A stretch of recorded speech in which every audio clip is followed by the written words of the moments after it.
Hello, and welcome to the Wild Wild West podcast. My name is Richie Riche of the MHRT Network. Over that away is DZ representing his Los Angeles Chargers. And down below we have Nabman representing the Las Vegas Raiders. We have quite a bit of information to go over in today's show. We've had a couple pro days, which we're going to have more of as the time goes on here with more information about the various prospects, some good and some bad.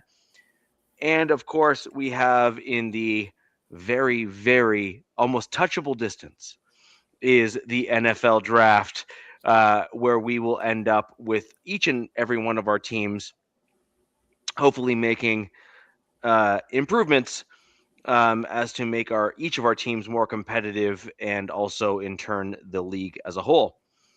So with that in mind, today's show we are going to talk a little bit about the pro days that we've seen thus far, but we are going to be largely focusing on a little bit of a draft preview now that really the bulk of any free agency has now settled down, and so we all pretty much know where we stand and what we would like to see our teams target in the NFL draft.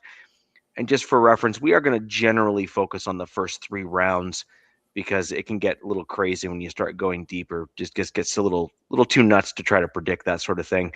Unless you're me, who predicted my Broncos drafting Devon Vele in the 7th round.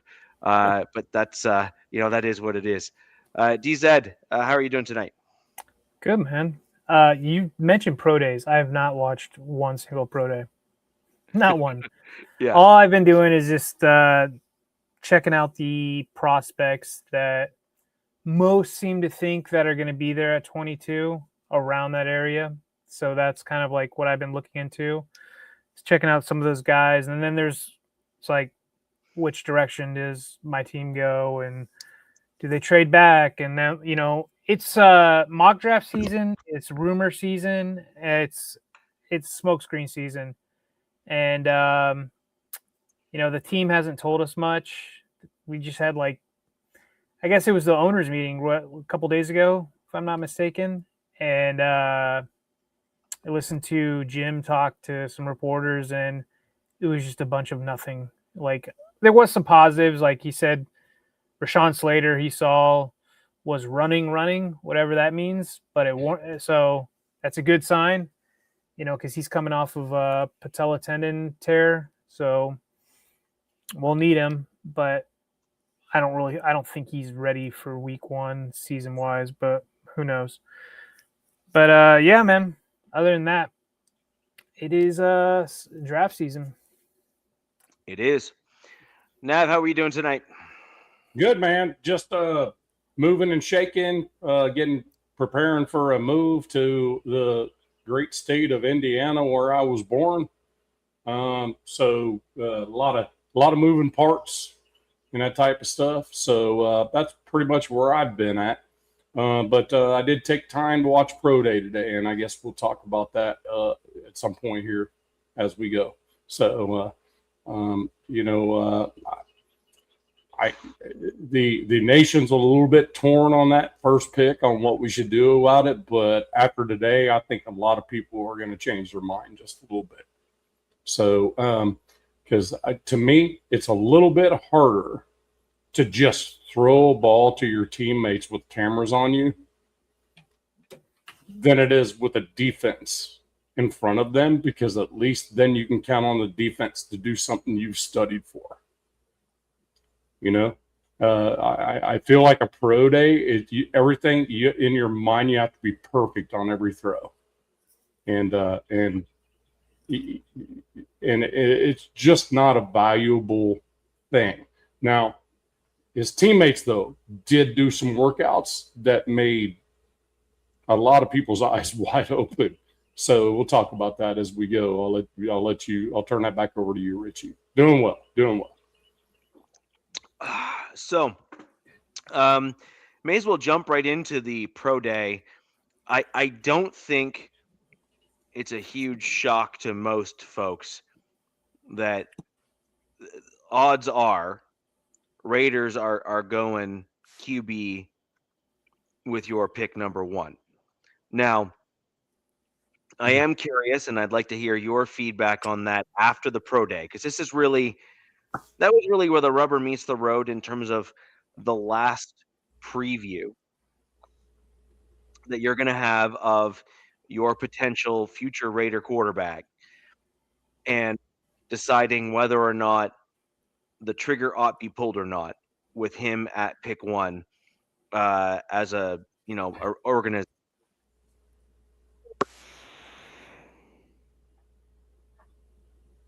Lost you. Lost your audio, Richie.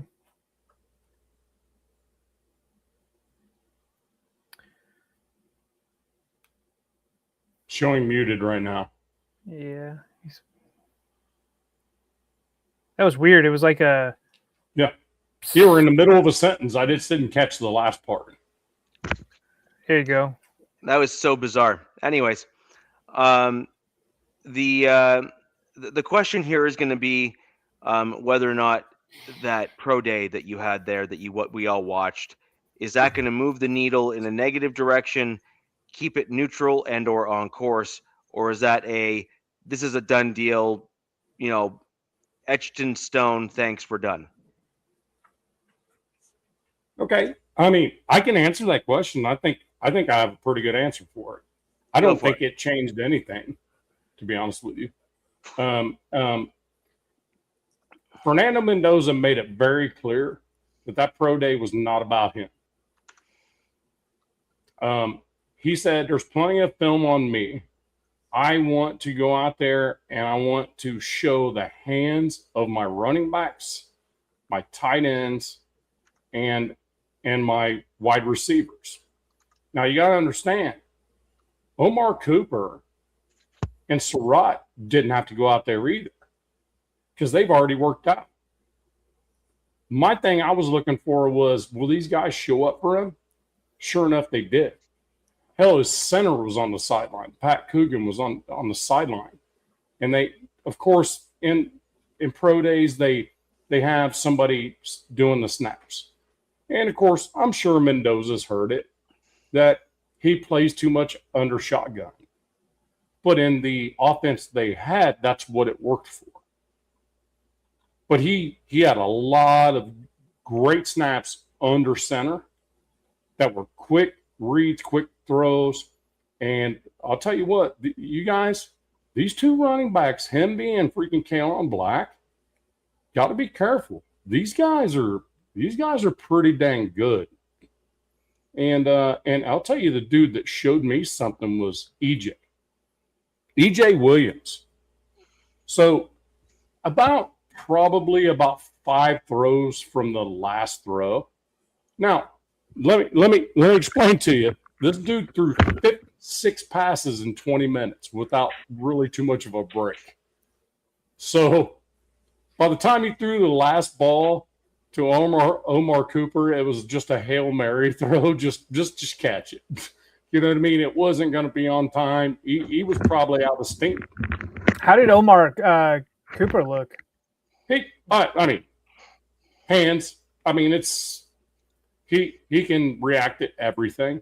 He's kind of like a dark horse also. The reason I ask is he's a dark horse at 22 as being a potential pick. So there's no way he goes to the second round, in my opinion. I don't see that. Surratt is another one, and people got to be watching, because this dude, to be honest with you, should be an early second, but probably will be in the third. Be interesting to see what teams use Cooper for, because he's not really huge. He's not super fast. 6'1", 2. I mean, 10, they got him listed at 6 foot, but yeah. So it'd be interesting to see like what a team looks at him. Like, you see a prototypical X, or he is, but he's a Jerry Rice. I don't like comping people to Jerry Rice, but it's a Jerry Rice style of thing. His catches he gets is based on his precise route running. He makes you think he's going to do something, and he doesn't do that. And then he's connected to his quarterback so closely that his quarterback knows where he's going to be based on what just happened. So his quarterback just throws it to a spot, knowing he should be there. So if you look at Mendoza, any throws that he missed last year was a complete communication thing. It was one that just went into invisible space, is because one of the two of them thought the other was going to do something different. You know what I mean? And both of them are like extremely intelligent.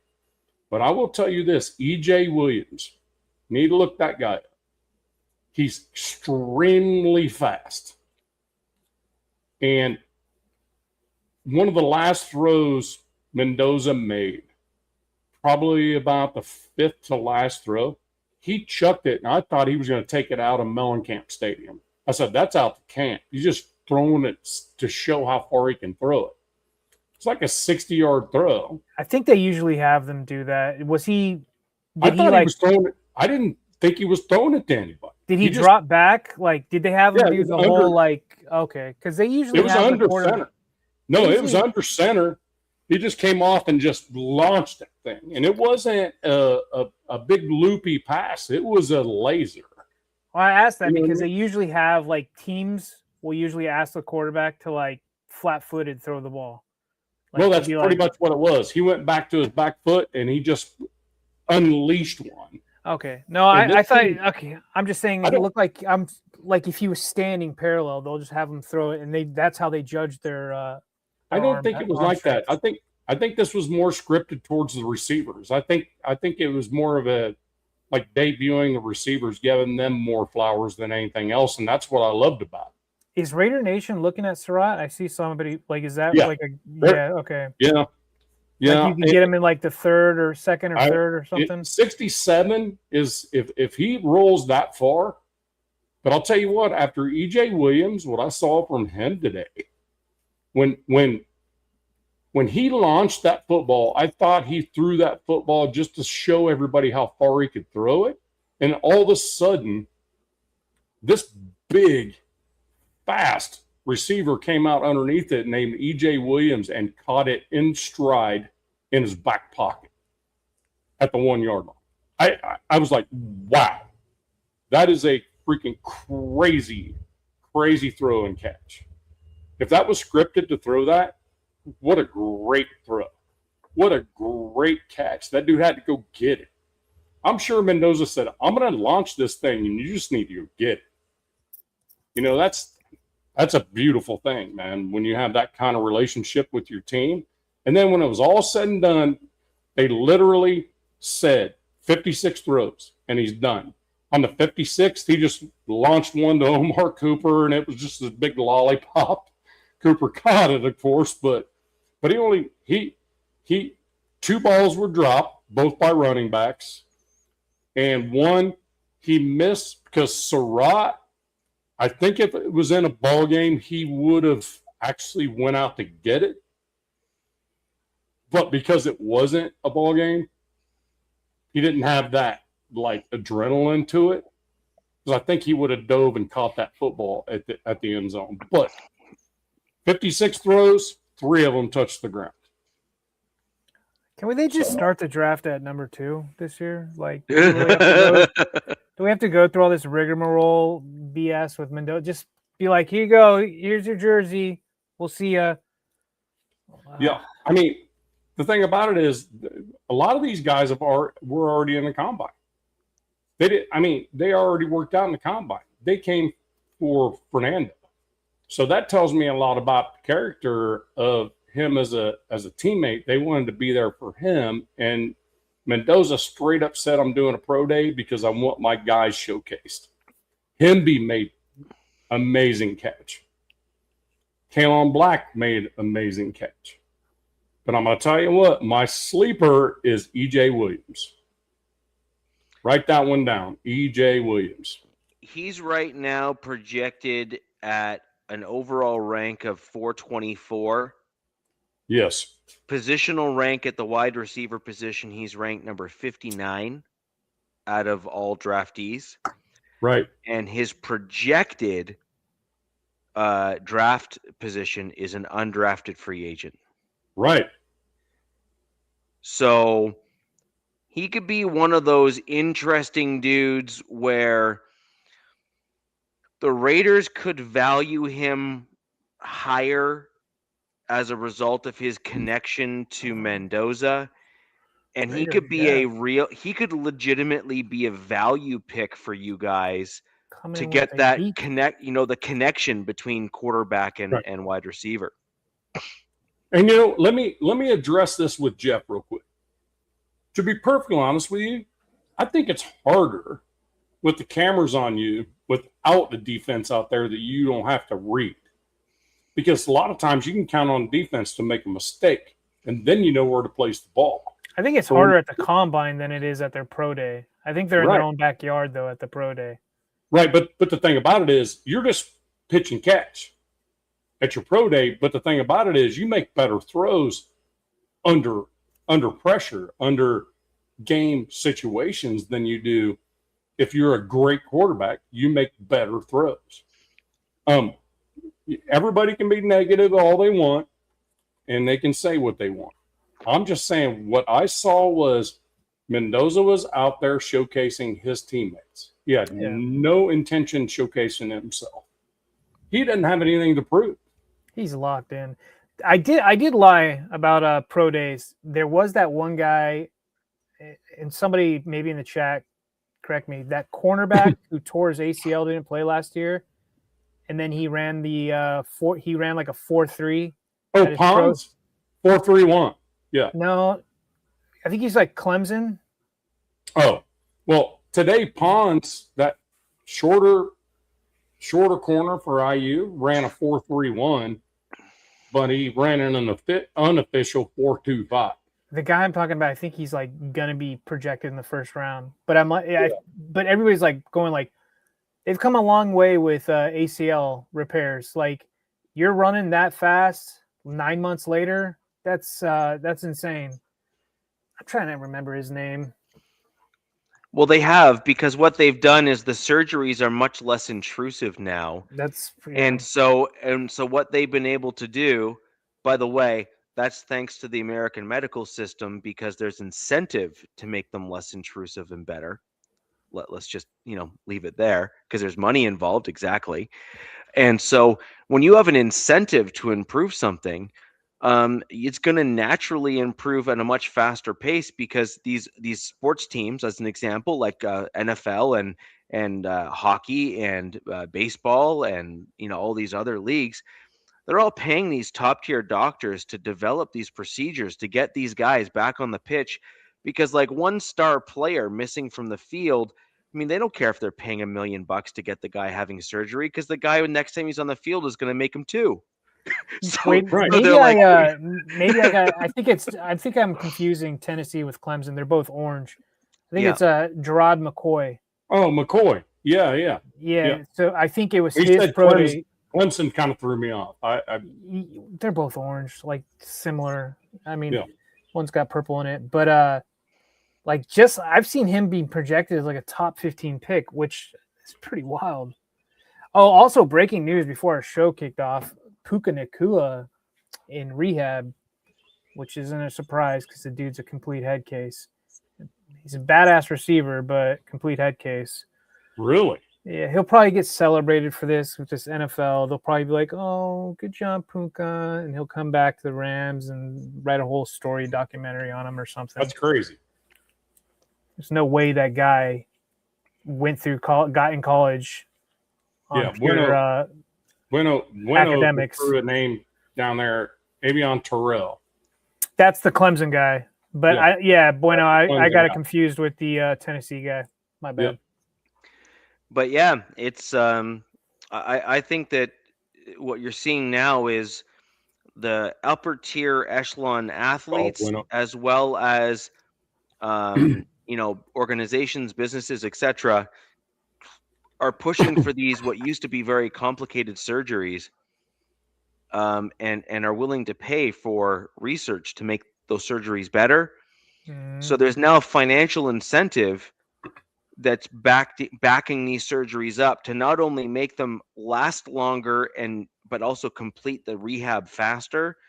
so that these guys, if they do hurt themselves, are able to just right away like bounce back in such short time frames. I mean, don't you remember when Adrian Peterson ripped his ACL like all over the place? Career injury. He in the, Career. when he was with the Vikings or who? Yeah, when he was with the Vikings. When he tore his ACL, that injury to any other person other than him at that time was Career. done. Your career was over. Dude was back in like 9 months or 10 months and then almost broke the NFL record. The thing Well, about Ace, he's like, he was a specimen, man. Like, he Yes. was a human. It was ACL, MCL, PCL. It was the whole thing. Yeah, he's special though. Like, but yeah, but yeah, still, I mean, regardless, it's crazy. I mean, and then now you come to now and you look at a couple other examples. Shohei Ohtani, the Tommy John surgery. This dude throws harder now than he's ever thrown in his life, with more control.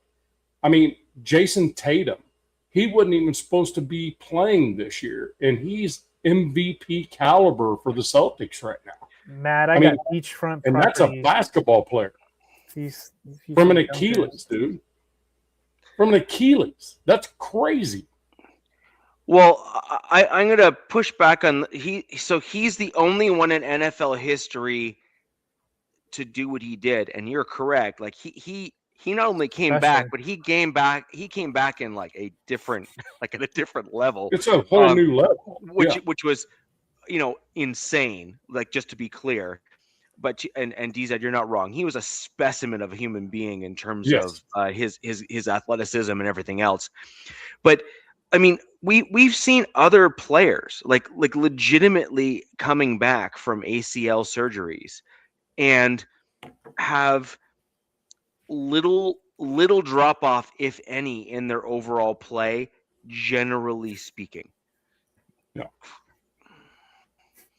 I mean, yes, I agree. Vic did come out of jail and played pretty well.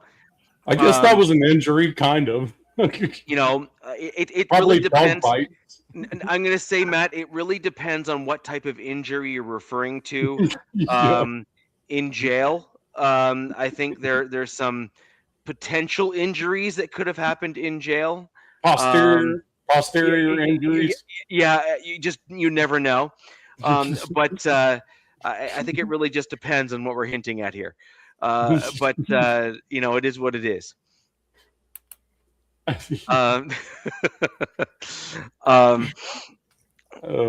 Yeah. Sorry. Because in prison he was no longer the big dog, pun intended. Right. Yeah. Somebody was, though. Yes, I agree. I agree. Yeah. I don't think anybody said 6 months, Biggie. Did we? Did somebody say 6 months? Usually takes 9 months to a year to recover from ACL tear and MCL tear. Sure does. It usually does. I think some of the new recovery times are being shrunk to like the 6-7 month kind of range. Right. But he said usually. Oh, usually most average people. Yeah. Depends on the player. Yeah. Depends on their motivation and how committed they are to the rehab process. That's what it comes down to. It also does depend on how quickly. He's saying he did recover in 6 months. Oh, okay. Well, I mean, the dude's a freak. I'm sorry. Yeah. Like he's a freaking freak. But he's the guy that I'm sure if he was being tested, he's going to test for abnormally high testosterone. They're going to naturally. And I think that you're going to end up with a guy like that who's going to be able to heal quicker than the average person is going to be able to. And there's just some guys that are just born like that, and that's just, it is what it is. And so those guys are going to be able to recover faster. They're going to be able to work out more. Their body's going to be able to absorb more abuse and then bounce back faster. And that's why, I mean, I can't remember who I heard it from. It was a couple of the pros that said that when they went and watched Adrian Peterson play in high school, it was like watching a professional athlete in high school playing in the high school level. He goes, it wasn't actually fair watching him play when he was like he was the same age, but he just didn't. He looked like he was he looked like he was like 10 years older than his peers. It was ridiculous. It's like, did you ever see Andy Reid at the pass, kick, punt competitions when he was a kid? Mm-mm. Oh, you should look at that. Andy Reid at the those competitions. The what is it? Pass, kick, punt competition. Yeah, I think they were big back then, right? No, he was because Jim Harbaugh talked about those. Now he was his size now. In that competition, he's like 13. It's unreal, bro. I was like, is that a thing that still happens? The pass, punt, kick competitions? Pass, punt, kick. Is that what they? Is it pass, punt, kick? I don't know, because I've heard Jim Harbaugh talk about going to those as a kid or a younger guy, and they must have been a thing back in the day where people would go football. I'm not sure. I think now it's. I don't think they're a thing now. I agree with this. I don't believe Mahomes is going to be able to recover in a shorter time frame. I think that he's going to take probably the full 7 months to probably get onto the field, and I think that I think he's going to need at least another 1 to 2 to get himself to a position where the mental is going to be able to allow him to play properly. It is having an injury that's like that. The physical, you often get back to some semblance of normalcy a little closer. But the mental is what really throws you off, because you know that you heard it the last time you were there. You know, you got like it. There's a whole thing that you got to overcome mentally in order to get over an injury. So I was going to say, it's like I've never had a like a muscle tear. I've had broken bones, and then so my wife, she's had her ligaments are painful. Yeah, she's had her knee tore up, so she's still to this day like, don't touch that knee, like leave that knee alone. It's just mentally still there, screwed her up. And ligament damage is painful. My shoulder is still not right. You know what I mean? That labrum tear, it still bothers me. Like even though it was successfully done. So. I was no professional athlete, but it's also there was a lot of mental stuff going on, because, I broke my ankle, the tibia and fibia, when I was like in 8th grade or whatever, and then I played freshman football, and I was always paranoid, like, okay, they're like, if you break the skin, you're screwed. So you had to keep it wrapped. So I actually got the hardware taken out, but you're never like 100 with that. Like, even though they say it can come back stronger, you're never 100. If not just here, right? So some of those guys who had multiple surgeries, like, and are still rocking and rolling in the NFL, hats off. And then on top of that, I was listening to a thing with LaDainian Tomlinson, the Chargers running back. He didn't have one surgery in his career. No. And I was like, that I didn't even know that. I was like pretty surprised by that. Do we know how many other guys that have played to his level that have been surgery free? Because I got a feeling that's got to be like rare air. Jerome Bettis, I don't think had any big surgeries, but he was a big dude. He was a great big dude, though. He was more of a fullback. He was fun. Marcus Allen for the Raiders, I don't think he had any knee surgeries or anything like that. I mean, you guys, Raiders Nation in the chat, tell me if I'm wrong. I don't think Marcus Allen got hurt much. Bo Jackson didn't have any lower leg injuries. He got that weird tackle, and it was a hip thing, I do believe, and it ended up being bicep surgery 2022. I don't know. This is just something LT said. He was talking with Walter Payton. Also, is another one. Walter Payton, I don't think had a lot of surgeries either. I mean, you're talking about the GOAT right there, in my opinion. Walter Payton's the GOAT. Yeah, that's who LT looked up to, is Walter Payton. That's who he tried to emulate. I mean, you look at that, then you look. I mean, Derrick Henry, that dude's not had any surgeries either that I know of. He's gotten hurt and had to sit games, but I don't think he's had surgeries. I mean, that would be something you'd have to look for, but I mean, they're out there. I think it's a matter of knowing what not to do, I guess. Well, And I guess they my played thing in a with different Mahomes- era. He had a fullback with him for a good portion of his career because when he got to the league, when LT got to the league, he came from a wide zone, Yeah, which both our teams are transitioning to this season. sure. But he came from a wide zone scheme in college at TCU, and when he came to the Chargers, they ran a gap scheme. So they brought him a fullback over to help him get going in that scheme. Right. Well, I mean, and the Henry thing is- had surgery in the 2021 season in November to repair a Jones fracture, Mm. Oh, which that's is a broken fifth metatarsal in his right foot. yeah. And despite concerns, he actually returned the same season in the divisional round to play. Was he a Titan then? What year was that? 2021. He was a Titan. Okay, no, he was a Raven, right? 2021. No, he's probably a Titan still. He was Oh, a Titan still a still. Titan. He was a Titan still. Okay. I mean, the thing about it is with Mahomes, I think it's kind of a little bit weird for a quarterback. So I think it's his left knee, is it not? So it's not necessarily his plant foot. I think it's his right knee.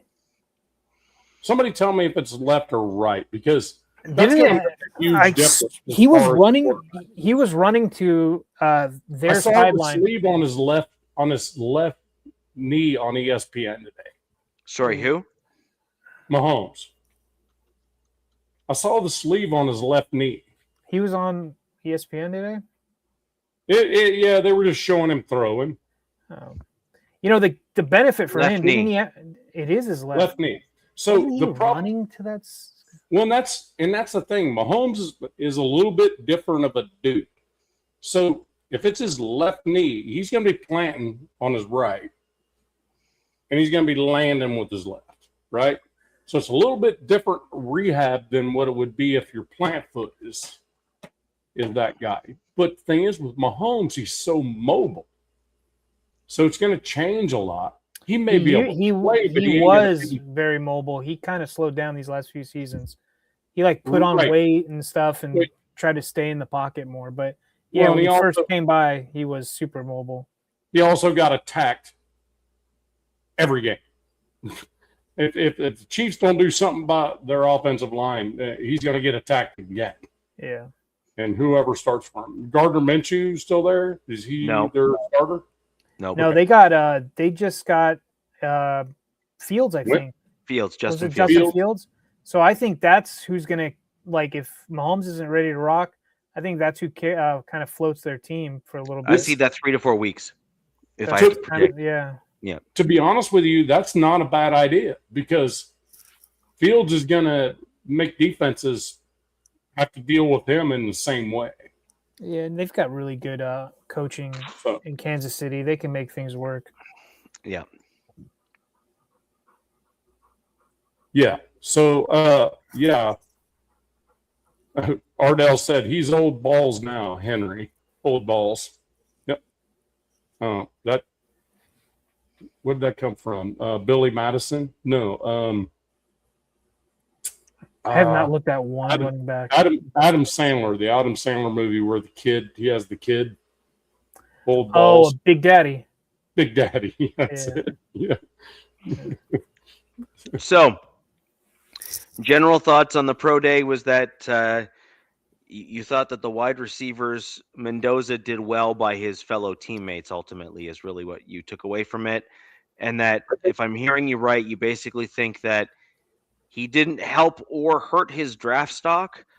And at that point there, your prediction is he's going number 1 overall to the Raiders, and that's that. There's no question. right? Yeah. And anybody in Raider Nation can think negatively of it or positively of it, but I promise you that's happened. That is happening. Look at the Vegas odds of it not happening. Go ahead and put $10 on it. I'll bet you win 1,000 if it doesn't happen. Just saying. I haven't even looked at it, but that's be my guess. Marcus Banks, Ardell. I just want to say, Ardell, fellow veteran, thanks for what you do, brother. Good to see you. So, looking ahead, Nav, I think it's fair to say that for all intents and purposes, we can effectively start your draft in round 2 and feel pretty comfortable with that particular, automatic pick, as it were, in round 1. What pick do they have in round 2? 36. Okay. So we're really close to the top of the 36, round. then 67. So maybe let's throw over to DZ and talk a little bit about your team, where you're picking, and the 1 or 2 spots maybe that you think that the first round pick would be potentially not only within your regime's MO, because I think that's important. Like, your team has shown that they have a brand, I think is probably the right way to put it. Like, that they have a thing that they like to do. Jim does, but we'll Yes. see. They're switching up because they've got a whole new offensive philosophy or ideology that they're heading into for this 26 season, and it's shown with some of the guys they've brought in. They're bringing in some guys that Mike's familiar with, and I think they're going to bring in some more guys. We talked about before the show in the second or third phase of free agency, some of those vets that will be supplemental pieces every team usually goes and grabs, and there's some guys out there. But they're picking at 22, and if like the white whale for me at 22, if he's there, which is seeming like it's a big if he's there, is Ione Vega, the guard from Penn State. That's my white whale. If he's there, you run that pick in. You stick and pick at 22. But if he's not there, then you start having to look, in my opinion, with only 5 picks this draft season, they're going to have to start looking for potential trade back partners. And one of the rumors is the Raiders could potentially be a trade back partner. The Raiders have 10 picks and would like to probably jump back into the first round and grab one of these higher end prospects. Who could it be? I don't know, but there's a lot of defensive guys, a lot of that's your second tier, right in that 22 range is your second tier of those high end edge prospects. There's some D tackles in there. Like one of my favorite guys is Caden McDonald, the defensive tackle. Stop it. He's been projected to the Chargers. So I kind of wrote a list of all the like the pundits, right? The media dudes. I get you. I get what you're saying, Richie. And so there's like 3 positions that they've had, like a lot of guys mock to the Chargers, especially at 22. Nobody's talking about a trade back except for this fan base and maybe a few others, which, like I said, if Ione Vega is not Vega, or however you want to say his name, if he's not there, maybe Sadiq. That's another guy. If he's still there, I would probably stick and pick. But you got edge guys, TJ Parker, Cassius Howell, Kendrick Folk. There's also Mesidor I like as well. And then guard-wise, do I see them as first-round picks? But then there's Emmanuel Pregnon, Ione Vega, like I said, and then Caden Proctor, who he's a tackle, but he can play both positions, supposedly. The guy at Alabama, he looks like to be a beast. And then Caden McDonald, D tackle, who looks like could be a special prospect in the NFL. This guy looks like, especially if you got him paired with, some good D tackles with him or some good edges, looks like this kid could be the real deal. But yeah, I personally want more picks because I'm not a huge fan of this draft at all, to be honest with you guys, this free agency or this draft, meaning that there's not that many stars in this draft. And, you know, the Raiders, they're getting that star, that quarterback, right? And there's like literally only one. I mean, Ty Simpson, whatever. I've seen him get mocked to, I think it was the Steelers or whoever. I was like, I don't even care. It's like a nothing burger or whatever. 16 at the Jets. Something, even that. Yeah. Who knows if the Jets even do that. That's my call. 16 at the Jets. Yeah. I wouldn't be surprised. But this draft is so it's like I'm not a fan, but I'm also a fan because this draft has everything what my team I personally feel like needs. It's a really good trench draft, right? Like a lot of like day one starters, plug and play, but they're not going to be any special. I see with almost every one of these prospects that I'm looking at, huge asterisks next to their names. Like it's going to be like, so you look at a player and then there's an asterisk next to his name, in my opinion, because why? Some of these guys are 25, 26 years old coming out in this draft. You're like, geez Louise, dude, you're going to be 30 years old, you know, for your next by your rookie deal is over. Yeah. So teams whose windows are open right now, you know, like I'm looking at the Broncos, I'm looking at my team, I'm looking at, I don't even know if maybe the Chiefs, but I feel like those teams would be like, okay, we could take a shot on an older prospect because they're ready to contribute. We feel like day one, they're not going to be a project. But like, say like the Raiders, I don't think they're going after guys like that. I don't think they want guys. They're going to be like, nah, we'll pass. We're building something here. We want to build with these players. I don't think they want an older edge guy. But see, I'm actually reversed to where you are as that as a concept. So yeah, if I'm Nav's Raiders right now, and I'm getting my young quarterback of the future, which is happening in round 1. Sure. And then I have a guard prospect in round 2 as an example. I'm just using this as an example. I'm not saying you're going guard round 2, Nav. So just work with me here. So let's say you go guard round 2. And let's say that it's a position of need for the team because their offensive line had some struggles last year, and it's decided that the guy in the draft is better than the guy on the team. I would argue that the Raiders, with a quarterback on a rookie deal and an older guard prospect who is plug and play right now, that they don't have to worry about those jitters on the field, and they think that they can just chuck him out there and that he can maybe calm the nerves of a younger Mendoza who is poised, smart, and intelligent, but might overthink things.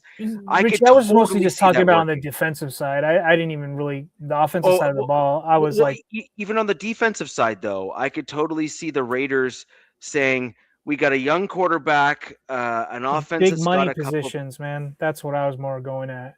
Yeah, but even then, if they have a lot of cap space this year, but they've spent a reasonable portion of it, I could absolutely see them going for an older, stable, steady prospect to just stabilize a room. Yeah.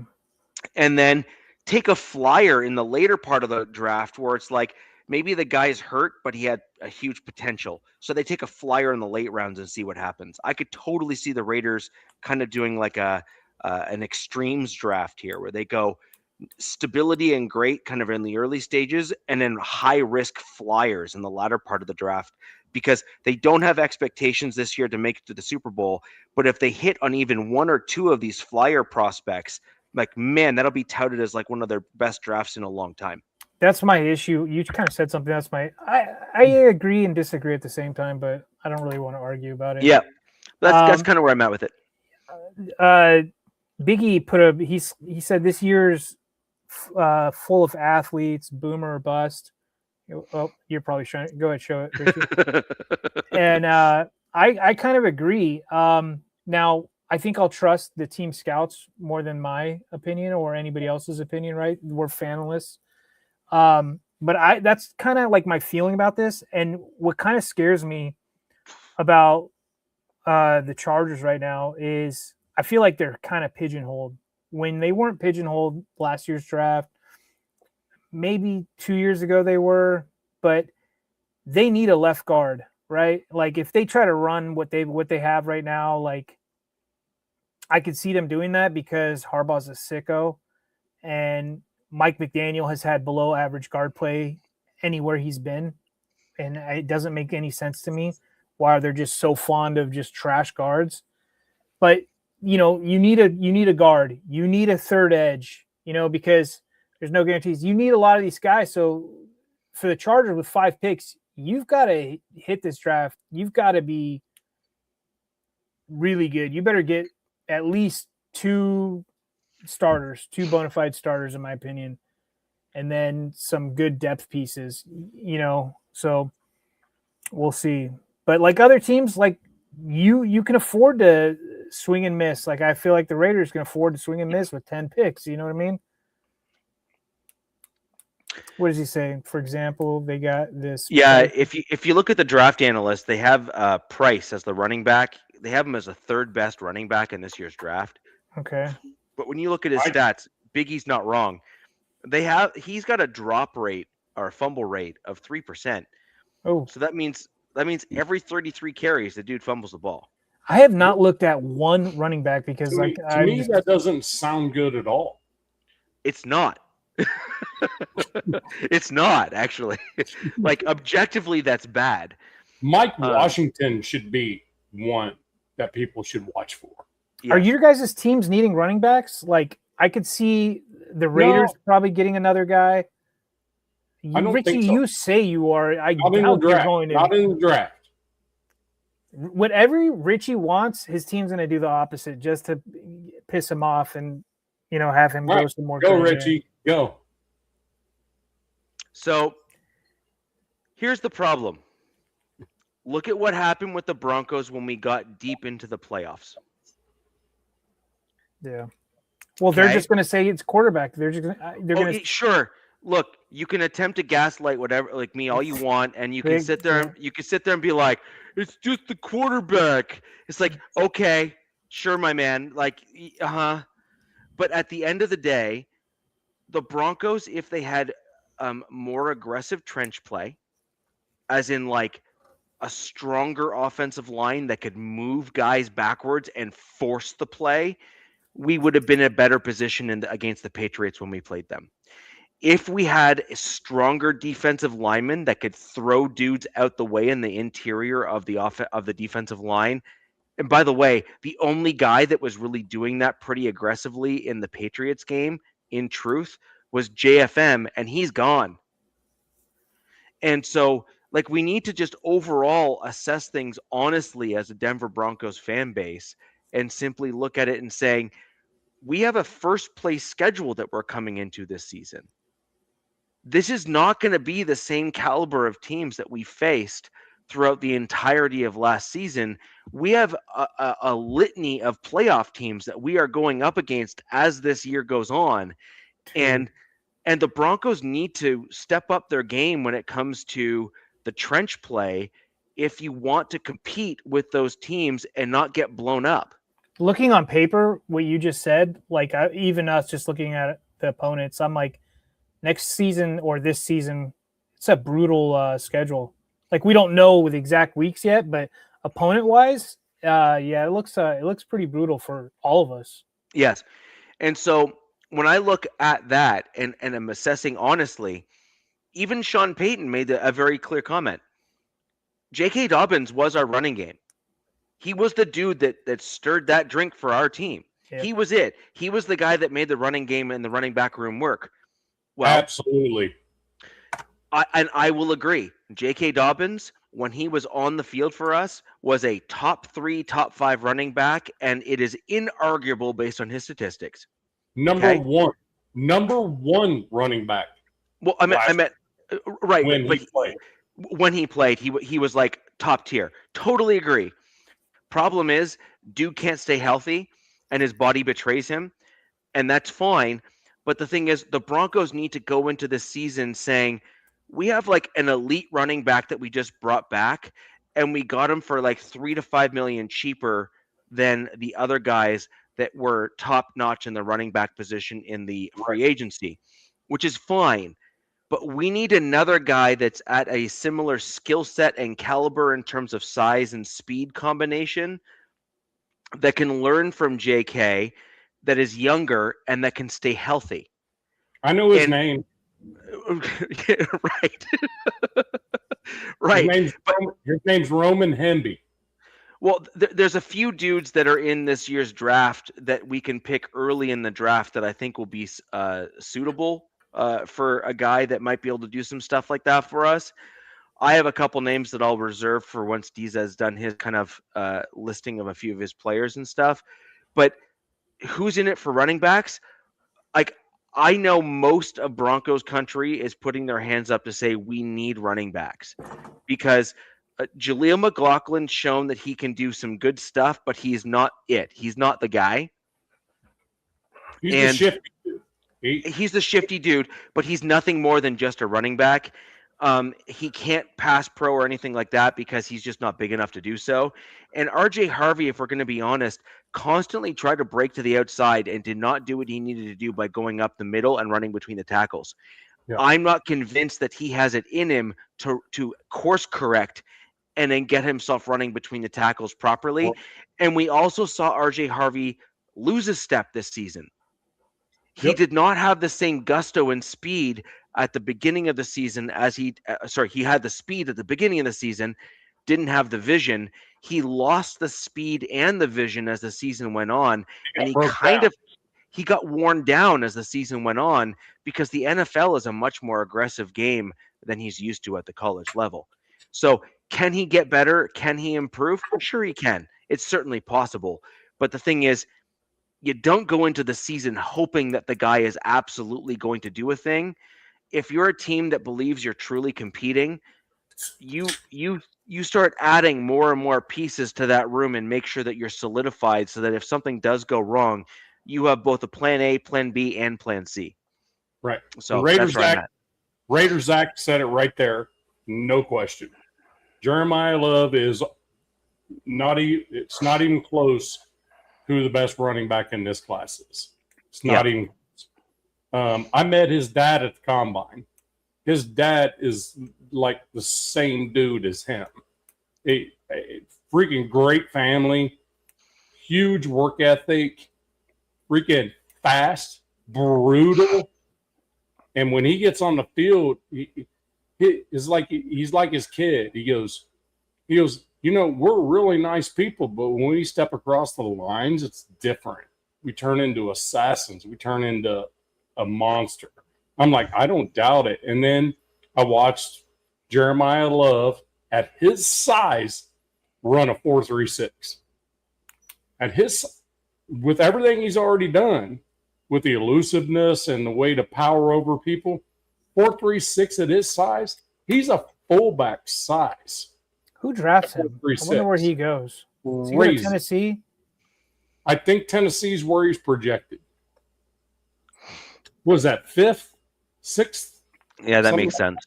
That's their MO. They like that bell cow, do everything running back, and then build on the room that way. So DZ, question for you. Yeah, man. You mentioned a couple guys. By the way, I want you to just push McDonald out of your mind as we move forward with the show. Yeah, please do that because we're taking him at 36. Richie, I know what you're saying. I know what you're going at because I have a sick scenario in my head though. I have a feeling that Caleb Banks could fall into the second, and holy hell, like I don't know if Denver would take a shot at him because he's a massive human, but I wouldn't doubt it. He's my number 2 at that position for my team. So there's with him, there's giant asterisks, right? There's huge pros and cons. But if it's now I know if the Chargers drafted him, I think they can make it work because one of the strengths is our D-line coach, Mike Elston. And so this Caden McDonald, how it's been since the season ended, it's every week there's a name associated with a team. So Caden McDonald's that newer one. Yeah. So I've been looking into him a little bit more. It was like some more of these guys doing some mock stuff. I like him, but to be honest with you, he's not a need really right now because look, and I could be totally wrong because the Chargers, they met with him. That's why, right? Here we go. Also, I got to tell you guys this. There's an app or there's a site if you want to see who your team is met with. Here, stick to the model.com. Somebody in one of my chats, I think, I'm pretty sure stick to the model.com. Yeah, okay. Somebody in my chat, and it was really cool. It was kind of eye opening because I saw that. Hey, if any of my mods are in here, if you can stick that on my channel for anybody that's on my side of the house, please do so. So what it does is it shows about putting links, but yeah, that's great. It shows like who your team has had meetings with and who's dealt with like prospect wise. And when I learned about this, the Chargers only met like 5 people.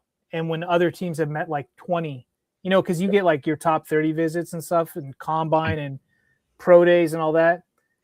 Now they've met with a lot more guys recently. But yeah, dude, I could see Caden. I don't think Caden falls out of the first round, but I think he will. Actually, I think he will. Yeah, I just don't think enough teams have that need.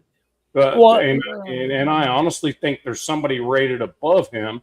Who? Caleb? Yes. Caleb Banks? Yes. Yeah, Caleb Banks' issue is that he's just such a large human. He plays at such a high level, right? And if you get him against a good guard and center, they're just going to. And he's been hurt like his entire college career. So, and then another thing why I'm not having him as the Chargers, is the Chargers signed, which it still doesn't mean anything. They signed Dalvin Tomlinson. He's that big nose tackle that was with the Cardinals. He's been around the league. He's still old. So it's like, oh, do they double down? They could still draft him. But to be honest with you, I think this is edge guard, but they're telling you what they're doing at guard. Like my Chargers are. They're Cole Strange is going to be our right guard, guys. If you want to just go look him up. It's not sexy at all, but he is projected to be the right guard. So does that mean they're going to spend high-end capital on another guard at pick 22? Probably not. I see this as a defensive pick and could be an edge. Drop top. Don't worry. Not ever doing that again. I promise. Never doing it again. It was a bad thing. Did you look at that site at all, Richie? That was the dude that hacked me. There was a link in the chat, and a dude hacked me and got onto the stage without me knowing, and it was bad. Oh, I had to delete the entire show. Oh, wow. Yeah, it was bad. It was bad. I don't know. And there's another thing with my team is they still have the third most cap, and they're not doing anything with it. So there's a lot of people are like, do they have a plan or did they screw themselves? And nobody seems to know. And if you listen to Jim Harbaugh talk, it's like watching paint dry, in my opinion, right now. I'm kind of over it. It was fun for the first 2 years. Now I'm a little over it. But yeah, I don't know. If they get TJ Parker, Hal, Kendrick Falk, any of those guys, I'll be stoked. They need somebody when Mac leaves to kind of, take the reins. Right. Well, I mean, to me, it's kind of like, there's a lot of free agents out there. I mean, there's like Trayvon Diggs, freaking Von Miller. There's unrestricted free agents everywhere. But the thing about it is, Von Miller is only going to accept one team. Right. But can you go back to the Broncos? Yeah. Right. But the point being is that teams will lose if they trade these folks or get rid of these folks out of free agency before June 1st. There's a lot of them out there that teams will take, even if it's minor cap hits, they're going to take them. I mean, they could be free agents, but it's a matter of what kind of free agent they are. So I think the three of us talked about it. June 1st is going to be big. Yeah, especially for my team. My GM seems to be a dumpster diving GM, so he loves these cheap cast-offs. June 1st is going to be a big deal. But for the Raiders, I think there's a couple players that if done now, you don't have to target another in the draft at all, except in the later rounds. Because we have 4 fourth-rounders, I do believe. So, I mean, if we think we need another running back, we can do that. Great place to pick one. That's a great place to get one, man. We can do that before. Don't get me wrong. Oh, yeah. But Najee Harris.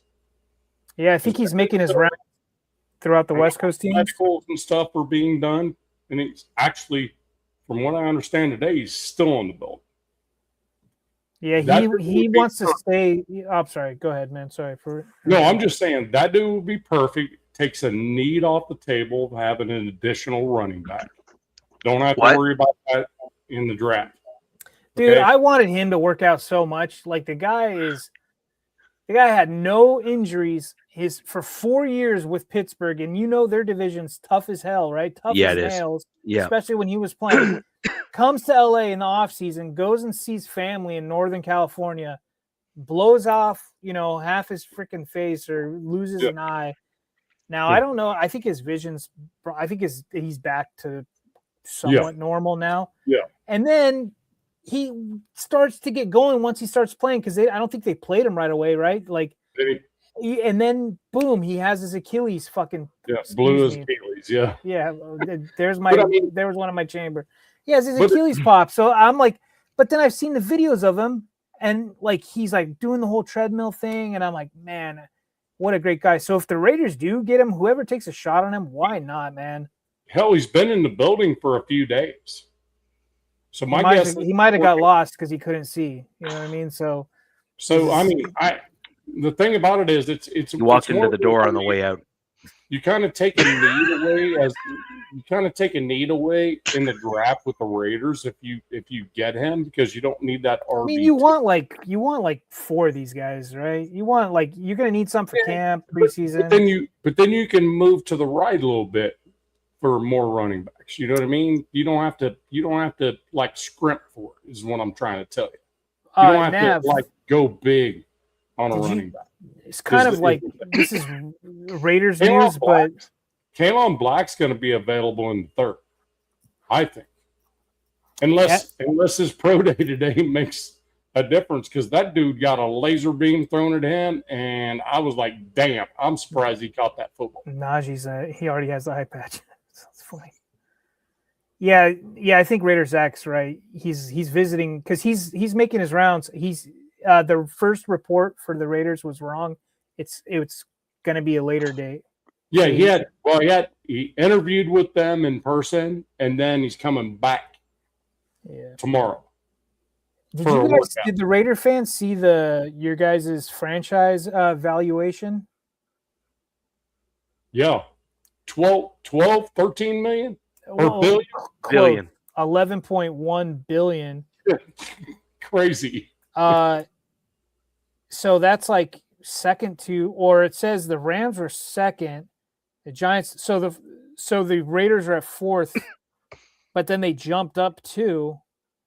Either way, that's incredible. Dallas has got to be number 1, right? Yeah, I think Dallas is, but that's incredible. I think that's just showing the people are buying into Vegas, like the Vegas as a whole kind of thing. Yeah, I just wish the fans. The thing about it is, being in Vegas, we get more other fans than we get our own. And I think the NFL loves that, to be honest with you.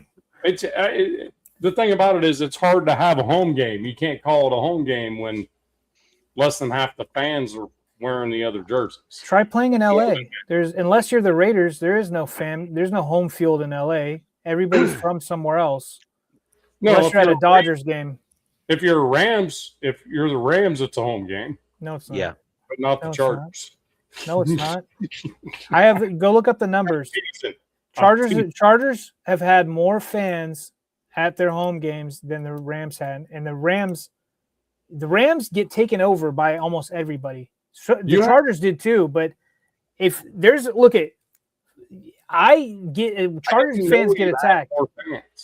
No, I don't say it's more. It's who shows up to the games. More Charger fans go to the games than Rams fans. Okay. Then they've backed this up by numbers.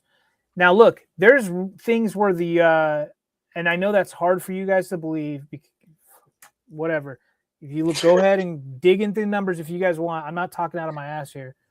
Because us Charger fans get attacked, right? Because everybody, I admit it. You get taken over in LA. You get taken over in San Diego when you were there too.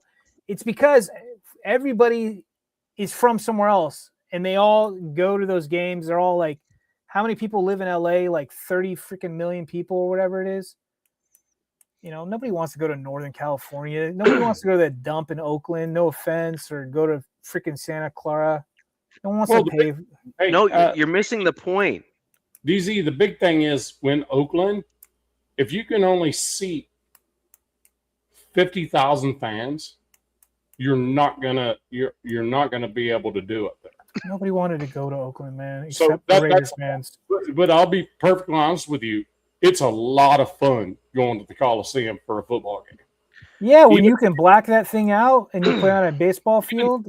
Even if you're an opposing fan, it's not what people think. You know what I mean?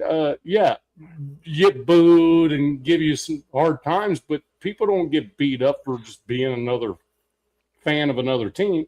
They get actually catered to. But when you can only put 50,000 people in a building in today's NFL, it doesn't work. You need 100,000 people stadium, and that's why it happened. It's only college these days, it seems like, right? Yeah. I mean, hell, Neyland Stadium here in Tennessee, 110,000 you can put in there. Yeah. Tennessee Volunteers football team. I think NFL wise, maybe I think that's probably the Cowboys probably have. I don't know. We'd have to look it up. On average, the amount of fans, every game. Because I remember the Qualcomm back in the day. I think Qualcomm was like a 72,000 seater, and they would they had to just like they did at Oklahoma, up in Oakland. They had to tarp off the tops or whatever for blackout rules and get more people in and whatever. Yep. For the video, otherwise it was reflecting for the video. Yeah. So yeah. Yes. Yeah. $70K for an NFL stadium, because then they could I think something like that. Yeah. I mean, what it comes down to is this. I mean, to be honest with you, all three of our teams, we have glaring needs, but this draft doesn't really fit all of us. In the position we're in to draft them. I disagree. I think my team has glaring needs. I don't think Richie's team has glaring needs. No. I agree that my team has glaring needs. I just disagree that we're our draft doesn't put us in a position to address them. Oh, I see what you're saying. So I agree that my team has glaring needs. Now, so what are your needs? What's your main need in the draft? Okay, there's what I believe that my team's glaring needs are, and there's what I know my team's upper management believes our glaring needs are. Which one are you looking for? Yours. Okay. Well, see, I always try to talk it from a Chargers perspective. Richie talks like he's a fan of a whole nother team that plays in Orange. That's some other team that plays in Denver and alternate universe.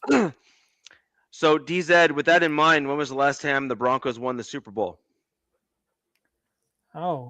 16? Is that right? 15. 15. Okay. Well, it was the 11, 15-16 season. Yeah, 15-16 season. So, Peyton. Do we count that the Super Bowl year or the season year? We count the season year, right? Well, 15, season 16. year. So it was the 15-16 season. So it was deemed the 2015 Super Bowl because they typically say that was the last time the Broncos won the Super Bowl. Okay. So, anyways, long story short is this. My point is the Denver Broncos, despite having had a good season last year, look, we did well. We made it to a good point. I'm going to kind of run this into what I saw from my head coach as well as my GM in the owners meeting. They had a couple of interviews there. I don't know if you guys saw your team's interviews as well, but I believe that the Broncos interviews were quite telling. So long and the short of it is this. The Broncos had 13 one-score games, and we won 11 of them. Yeah. Right. Okay? That is absurd. That what you just swapped what the Chiefs did the previous year, I believe. That's absurd. Right. Okay? Exactly. Now, Sean Payton, by the way, in his interview, cited the Chiefs as an example of how quickly things can flip with one-score games. So he's freaked out. Okay. So he is acutely aware of just how fickle the NFL is. Yeah. Sean Payton is no fool. He is a top upper tier head coach in the NFL. I don't think that's really disputed at this point, given how well he's done overall. So my point, and can't stand him, but yeah, I don't care if you can't stand him. He's just damn good. It's like he's just damn good. He is what it is. And so you look at what he does and you look at how he does it. He is clearly here. Let's put it this way. He is clearly the reason, right? He has demonstrated over his NFL career that he is the reason for the things working out properly on the teams that he's at. New Orleans has done virtually nothing since he left. Okay. Like they're a shell of the same organization. And the Denver Broncos were struggling before he came to us, and he immediately said, stop. And it's been uphill ever since. Yeah. Right. Like as in we've gotten better. He completely course corrected the franchise as a whole. Now, and getting Elway out of there as well. Well, Elway was a cancer, but that's just, that's again, I've been saying because he's such a staple, as a Bronco. I agree. I wish that John Elway could have gotten out of his own way and had someone else step in, have him stick around in name only and shut up. Yeah. Let the other guy fix things and then walk away so that he just kind of saved his name. But John Elway just couldn't help himself. Yeah. So anyways, it is what it is. Now, the long and the short of what I'm trying to get at here is my needs for my team are, I believe we need a running back. I believe that we need a guard to replace Ben Powers.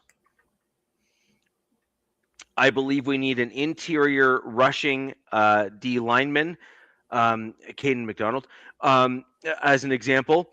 That's the type of those are the positions that we need. We also need an additional depth guy, which I would be totally okay with my team taking a flyer on a raw guy who can potentially rush the passer from the interior that might need some coaching, because I believe that my team has enough depth on the defensive line and on the just generally speaking, that we can develop someone like that to have them work into a role. And I think that the Broncos are uniquely positioned in that regard with the overall strength of the defense to support someone like that. Yeah. So that's another piece there. Dude, Richie, you said something like if you have strengths, right? Like on your defense, you could afford to take like a flyer on somebody. And when there was a prospect that boom went off in my head. Because he's been floated. The Chargers have looked at him, but it's also somebody that I can see go to the Broncos. It's that kid from the, I think it was the Naval Academy. He's a D tackle. He's a pass rushing D tackle. He's tiny. He's like 6'2", like 253 pounds or something. Like you're like, what? But he's been killing it in that division for 3 years straight, like top tier numbers for 3 years straight. And I'm like, well, if you inject him on a D line that's already pretty top Really caliber, good. Yeah. Yeah. and he's got those moves and skills, you never know, man. Yeah. So that's an example of a flyer that the Broncos could maybe take on a guy because we have the D-line depth already to manage someone like that. Now, the other one is tight end. We need now. I want to be very clear. The Broncos should not be going after a pure pass catcher at tight end. So no Stowers then probably. So what the Broncos need No, is a he can guy. block. He can block. So Stowers would be a reasonable option. Sadiq Actually, can't block. Sadiq can't block. Stowers Yeah. can block and pass catch. Sadiq is just like basically a glorified yeah. wide receiver, right? Yeah. And He's so, like this year's Bowers essentially in the draft. Exactly. Oh no, no, Bowers blocks. That dude blocks vicious. Bowers blocks now, and he's very good at it. Coming out in the combine, that was not what his strength was known as. He was known as the pass catcher. So you're correct. No disrespect, Nav. No disrespect, brother. No, Bowers can block now, but coming out of the draft and out of college, that was not what he was necessarily known for. He was known not what he was known for. Yeah, exactly. I like Delp. There's that guy Delp in there. There's some sneaky tight ends in this draft, man. This is what I'm saying. What my team's needs are. We need a well-rounded tight end that can basically completely round out the room. You need a Nate Adkins. tight end, yeah. Nate Adkins needs someone else that he can be paired with that is a well-rounded tight end to both pass block and pass catch. And then we need to be able to get Kroll out the building. We need eventually to get another guy that we can potentially have to replace Ingram. And actually, Caleb Lohner is a guy that most people forget that the Broncos drafted from the basketball in college in the 7th round of the NFL draft. He's a massive human being who has speed and athleticism. This is going to be his 2nd year in the NFL with that developmental. The Broncos are very good at developing players. That's something that I never thought I would ever say in my lifetime, to be honest. O-line, big time. And so the Broncos have shown the ability to develop players and look at a pipeline to kind of churn guys through and then up through the roster. The Broncos were horrible at that, by the way, for almost like 6 or 7 years. I'm not doing that. You can do that. Yeah, I got young kids, so it's baked into the cake. And so the Broncos had a horrible time developing players. Quarterback. Every position. It didn't matter. No, you guys are still sound on a lot of spots. But your guys' whole thing after Peyton left was just the quarterback carousel debacle. It was like you guys had a touch of the Brownism. The Browns came in. We had a QB carousel. That's true. But then we also had a hard time developing O linemen. We had a hard time developing inside linebackers. We always had decent corners and safeties, generally speaking, but not great. Did the O-line coach come with Peyton? The O-line coach changed, yes, with Peyton. So he brought him in? Yes. So that's kind of changed you guys' O-line philosophy? Okay. And then the other thing that we had was we had a strength and conditioning coach that had a reputation of being really good, but completely crapped the bed when he came to Denver before Sean Payton. Sean Payton fired the strength and conditioning coach and brought in another guy, and we've now been one of the healthiest teams in the NFL for like 3 seasons straight. Dude, you and for some reason, the Broncos and the Chiefs in our division, and it just sucks they're in our division with the Chargers and Raiders. Yeah. I look at you guys' practice for, because fantasy and teams, and it's like every week there's like, oh, there's 4 guys on there. Boo-hoo. Meanwhile, we've got a CVS receipt of like players that are dealing with everything and anything under the sun. Right. The one thing that I would say that the Broncos have done extraordinarily well at is cornerback development. Yeah. Like corners. We have been real good at developing corners. And I mean, like, maybe the best in the league. I would say the Broncos back end of the defense was probably the best in the NFL. Yeah, I like you guys are I think the Broncos are 1 year farther in development than the Chargers are with like the regime change.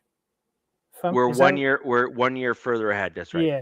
I really like our secondary, Klinkstell. I like what he's been doing he's done more with less. But yeah, you guys really good. I think the most valuable is your offensive line. That's like, if you can bring UDFAs and bring essentially Palcho. Yeah, Palcho, right? You need depth at that O line. There's no question. Yeah, huge. And you have to be able to develop depth. Like, yeah, they have to, like. Well, here's an example: Frank Crum, Palcho, and we have another dude on the offensive line that's also in that depth churn. But see, our depth, and this is where it gets really crazy, is all the other teams in the NFL struggle to find depth at the tackle positions. Yeah. We found a ton of guys that have leveled up every year, and every one of them was a tackle. So Palcho is a natural right tackle. He's a guard now, right? He's a guard now, but his natural position is right tackle. Most of the division rivals don't understand that when he stepped in, when McGlinchey went out in the second year, when Palcho's second year, he stepped in for McGlinchey, and our run game went up. It actually got better when Palcho was at right tackle. Most people forget that when he was there. Palcho's knock on him, what he was a slight drop off when it came to pass pro. But Palcho's worked on that year over year and has gotten better. And that's now 2 years in. He now got himself a well-deserved raise and a contract re-up this offseason. He's worth every penny of whatever contract that is, because I actually think that what we're going to end up doing with him, in my opinion, is we're going to shift him over to right tackle for Mike McGlinchey, who's inevitably probably going to get hurt. Palcho will step in at right tackle, and we're going to see him as our right tackle of the future. Frank Crum is also another guy. You know him because he kind of looks like the Viking with the bleach blonde hair, who's just like an enormous human being. He steps in at the right spot as well, on the right tackle spot, in addition to Palcho. And between the two of them, I think that we're going to find our right tackle moving forward, which would potentially allow us to not draft a right tackle and bring in one of those two UDFAs. I know this is like a bad word on the show because Broncos always seem to find guys like this. That will be a starting right tackle at the NFL level for our team for a reasonable future. And the Broncos seem to find the right guys at the tackle spots in these swing tackle positions. That basically is a slight embarrassment of riches that the Broncos have. We have at least two, and then a third guy in the pipeline. And I think they've been successful. The guys you've let go have been successful at elsewhere. Every other place. Yeah. So that is an O-line coach that's been excellent. It is a developmental pipeline that the Broncos have got themselves in this churn, which is what you want as a team. You want that depth churn so that when a guy leaves, you're not sitting there saying, now what? But you asked me what the team needs are. Right tackle, guard, interior defensive lineman, tight end, and running back are like the top five. And then inside linebacker is another need, but it's number 6 on my list. Most other Broncos country is like, it's like their number 1. Like inside linebacker is their number 1. It's literally number 6 on my list. That's like so low key. I said this like probably an hour before our show started. I was like, low key, I really like the linebackers and cornerbacks in this draft. I know I said I don't like this draft as a whole, but whatever, bear with me. But like me, I'm looking at my team and I'm like, we only have 5 picks. It's like almost a luxury to go ahead and grab some of these guys. I mean, I think cornerback, you always want to grab a cornerback every maybe not for your Broncos since you guys are really good at that. But I think, dude, looking at your team from an outsider looking in, like I think you guys kind of screwed yourself maybe a little bit, locking up all those tight ends like they did. Doesn't mean that you're still not going to be able to draft one. If you see a guy, it's really easy financially, right? They can figure things out. But I think they're like, wow, we really like these D linemen in this draft. And it's just like, we got that. If they don't do anything, it's like, boom, grab one, insert, here you go, play, start. Yeah, exactly. Yeah. And like Caden McDonald, that's a name. Like if he does drop there, or Caleb Banks. I mean, there's way more guys. There's this the guy that Orange nickname. What is his name? Something Orange. He's a massive human. That is another dude I could see. Yeah, so Nav, I'm going to throw over to you to talk about your Raiders in the draft. I just got to step away for 1 minute and just deal with something over here, and I'll be back. And then I'll talk about my Broncos and the very narrowed scope that I have within the first 3 rounds of the draft, because I have 1 pick. And I'll be right back. Yep, that just means he has to go pee. So it just means he has to go pee. That's all. Okay. 10-100. So you guys have 10 picks, right? 10 picks? Yeah, 10 total currently. And you're multiple in the 4th and 6th round? 4th, we have 3 fourths and a comp 4th as well. So that's going to depend on whatever trades that comp pick that we got. I didn't do the research to find out where the comp was from. But here's the thing. We have glaring needs, but a lot of the Raider Nation seems to think that we need to get all crazy about that offensive line. To be honest with you, with Linderbaum in there, now JPJ is free to roam. He could be a left guard or a right guard now. You know, and he's going to be healthy. And then, to be honest with you, DJ Glaze at right tackle, probably not going to be our starter. I would say Grant will take that job from him. Grant played way better than Glaze ever played. And I mean, Glaze was just drafted just a few years ago out of Maryland, right? Yeah, 3 years ago. Yep. So, I mean, you move Glaze to left guard and Grant to right tackle, and you have Colin Miller at left tackle. The offensive line is good. So you don't think they want to go younger, just like have some guys? I just don't think in the position we're in, we're not looking to go to a Super Bowl this year. Right. So the thing about it is, why would you grab a offensive lineman in the 2nd round? One of the quarterbacks, let's just say, for instance, that Mendoza is pick number 1. And I'm telling you what, if you take the Vegas odds and say he's not going to be the number 1 pick, and he's not, you're probably going to win some money, more than likely. But if you look at it in a perspective of that, the best so the number 1 thing that is the quarterback's best friend is a good offensive line that can protect them. Yeah. The second thing is a running game. And the third thing is a good defense that can stop. I was going to throw in, I mean, yes, I was going to throw in like a safety blanket. And I think Bowers is probably going to be his safety blanket. Well, I mean, it's not just Bowers. What Richie really needs is Mike Mayer. That's what he needs. Yep. Dude, we've had Charger podcasts floating him around thinking that he could be a potential like cut or a trade from the Raiders. No, I don't see that happen because he's not going to be expensive. He doesn't hurt the cap. McDaniel's offense requires, it's not even a night, it requires someone like Mayer. Right.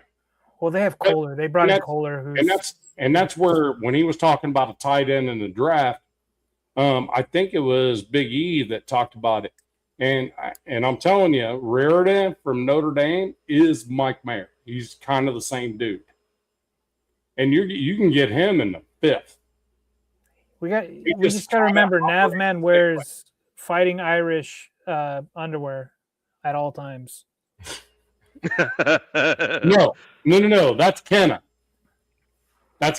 Both I'm of you just guys. telling you. You guys are the fight.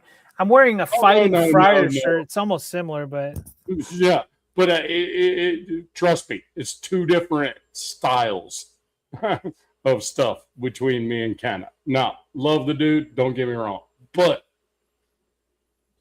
my thing with us is, to be honest with you, I think the defense needs to be the primary objective. yeah, I can see that. I So- agree.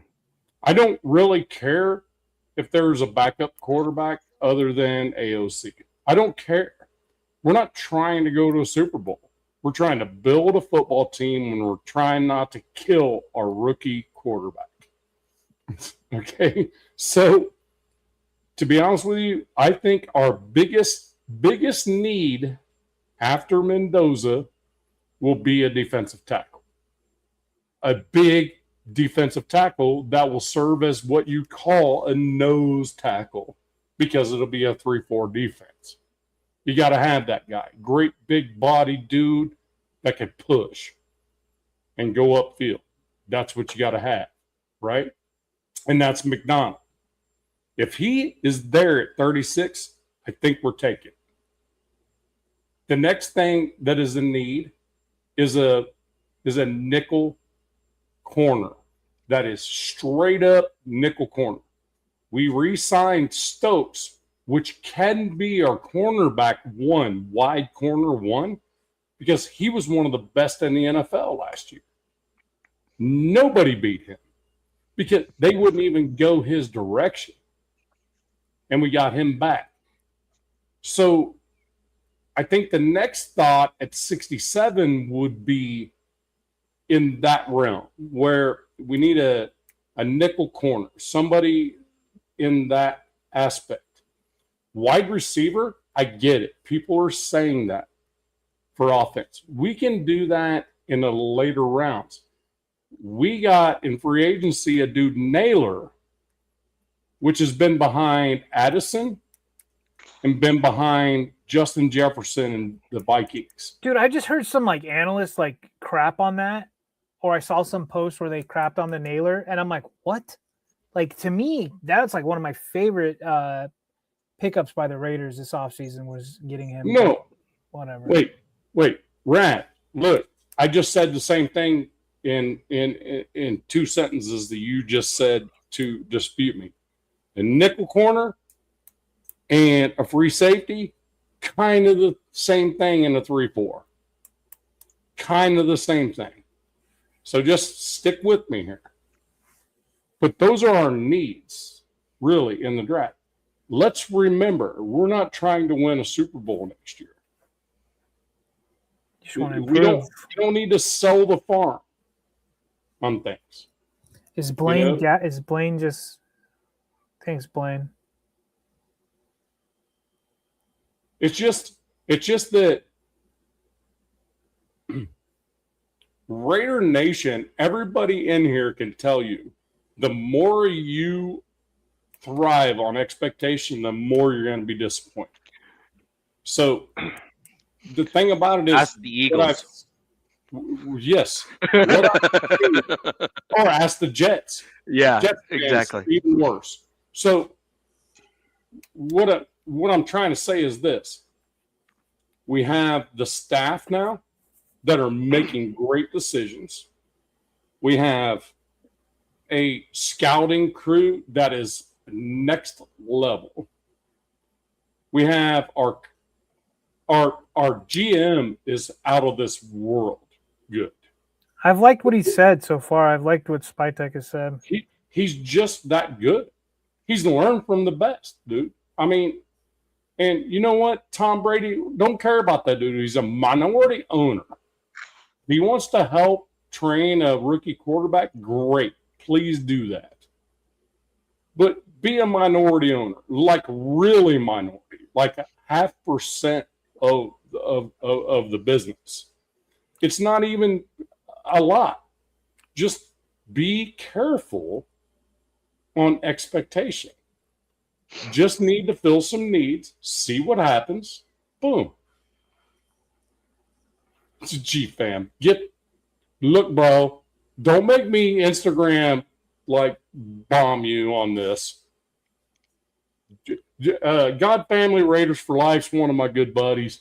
He likes to just like pop on there and just pop off on me, but he's good people. Hey, I just want to shout out some folks real quick, and it's not just Raider fans either. Big E Bronco, can't remember your first name, my bad. Big Raz is actually Ron Raspberry. Yep, called you out. Blaine Craig, always around when I'm around. Love it. Let's see. Drop Top Blazer. Yep, he was around for the drama. And then, of course, G-Fam is always around for me, man. Facts. It's facts. So, but the thing about it is, for us, it's going to be best player available after we get that quarterback. Now, are next year's quarterbacks better? A lot of people are saying that. We don't know. We don't know. We have the first pick in the draft this year. Who's the best quarterback this year? In between the ears, size, strength, everything he's accomplished at Indiana University. How is that not what you do? I don't get the thought process of let's trade back.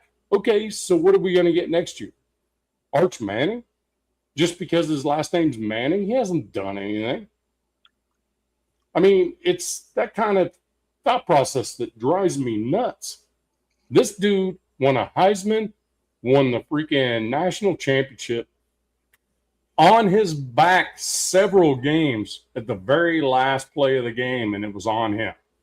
I'm not going to date you. I'm not going to date you, Blaine, but I appreciate it. But you understand what I mean? I'm just messing with you. Hey, it's probably the only Charger fan he knows. Oh, drums. I'm just saying. But the thing about it is, you can trash it. You can do whatever you want. As a Raider fan, you can do whatever you want. But the thing about it is, we're not going to a Super Bowl in the near future. If we, I don't know. I mean, look, Super Bowl. Look, these turnarounds in modern NFL don't take a decade like they did back in the day. Right, but but everything aligns. Everything's great, and we've worked that direction. Great, but what happened to the Commanders when they got Jaden Daniels? They went to the NFC Championship, got beat, and you haven't seen shit from them since. They fell apart health-wise, all kinds of stuff. Is what it is. I mean, it's so you can't just go and make assumptions at this point. Look, you guys are building up for that. Like somebody put it out there, that Super Bowl is going to be in Vegas probably in 29. So that's like, hey, if you're shooting for anything, you're shooting for that year to be at home in the Super Bowl. Hopefully I live that long. It's only in a few years, Nav. Holy crap, buddy. Yeah. Wait, Super Bowl's at SoFi. Yep, this year. I think it's all. It's just I'm just talking the truth. I don't think this regime is trying to win a Super Bowl next year. I think if everything's going right and a lot of wins are getting piled up and things like that happen, then maybe they will make a push. But I don't think they're going to intend to be contenders right off the get-go. They're going to intend to build young. Richie said it best. We're not going to draft any of these 25-year-old players. No, I said the reverse. I think we're going to do that. He said on the line you guys wouldn't. What's that? No, I actually thought that the Raiders are going to be in a unique position where I think that the Raiders could very well, given the fact that over the next 5 years, you're going to have a quarterback on a rookie deal. Yes. That if you really like a guy and believe that he's going to fit your system, because again, it's about system fit, not necessarily what everyone else thinks. Right. I could absolutely see you drafting a 25-year-old dude in the trench positions.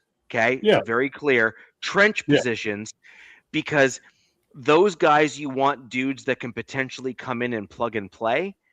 And your team is young enough where you're going to want a bunch of young dudes.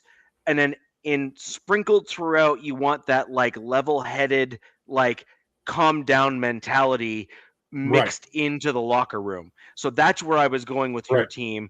I'm not saying that all of your dudes are going to be old. I'm saying that like you could certainly handle a couple guys that are older, mature, and know what they're doing. Well, and that's the other thing. So in 2 years, here's the problem we're going to have. Brock Bowers will have to be re-signed. Okay. Genty will be a year away from having to do something. Mike Mayer may be a lesson in futility at that point, where he may end up traded instead of re-signed again. Okay, so the thing about it is, I get what everybody's saying. So the thing about it is, all these folks in the next 5 years may not be the same folks we're talking about still. Right. Yep. So it's, and Colton Miller, dude's not getting any younger, and he's not. But neither is Max Crosby. And when you keep saying like, hey, we're not trying to win a Super Bowl next year, I think everybody gets that. But look at the 27 season. Like, Max is like, hey, I'm here to win. So look, well, and I'm telling you, I think the 27 season is what the aim's at. Like, like we were saying, like, it doesn't take long. If you've got the money, the cap, the picks. Well, here's what pisses me off about last year. It was a wasted year. Now, did we get the number 1 overall pick? Yes, we did. But we didn't play some of these dynamic players enough to get an opportunity to see them. I agree with what you're saying. All these dudes. Laki Tassi is a freaking monster, this guy. He could play any position you want to put him, to be honest with you. And with the talks, with the way the NFL wants to go, with taking away another preseason and adding another game, so going to an 18 game or week season. Did you see what they're going to make the Rams and Niners do? Well, because the Niners take over SoFi. Oh no! Did you see what they're going to make them do? Go to Australia, right? They're going to Australia. Yeah. 16-hour flight. I can tell you, it's a 16-hour flight to Australia from the West Coast. I screw all that, but yeah. 16-hour flight. You get there, you deal with that jet lag, because it's almost 12 hours difference between the two countries, right? So you get there, you have 3 days to prepare for a football game. You play a football game at 10 o'clock in the morning their time, which makes that like 8 o'clock our time or something at the particular time. So then they want them to get on a plane, again, 16 hours back to the West Coast, and prepare to play on Sunday the following week. And they and Mike Shanahan, or not Mike, but Shanahan, Kyle lost his crap about that. I think he even said, like, I want us to go, then I want our game to be in Mexico City. Like, I want the Rams. Because he's also saying, like, they're afraid of. They have 2 international games. Yeah. Yeah, they got to, I don't know. I like it. I like the beef, you know what I mean? Like, not giving the Rams the layup to the Super Bowl, which I think that's everybody's favorite going into this year. I mean, it should be. I mean, hell, they stole the Chiefs' entire secondary. Yeah. I mean, the Chiefs are screwed this year. What are they going to do with that? Got good capital. McDuffie gone. Oh, who was the other one on the other side? They got that corner too. What the heck is that other guy's name? It's McDuffie. Rams don't care about draft picks, man. They're just trying to win a Super Bowl today. Dude, they're even like in talks in the trade talks for another wide receiver. And I'm like, I mean, that's crazy. Well, Nakua. So I think you told me Nakua Puka Nakua's got a issue he's going in treatment for or something. Yeah, he's going. That just came out before the show. He's going to rehab. I mean, the dude's. I don't know.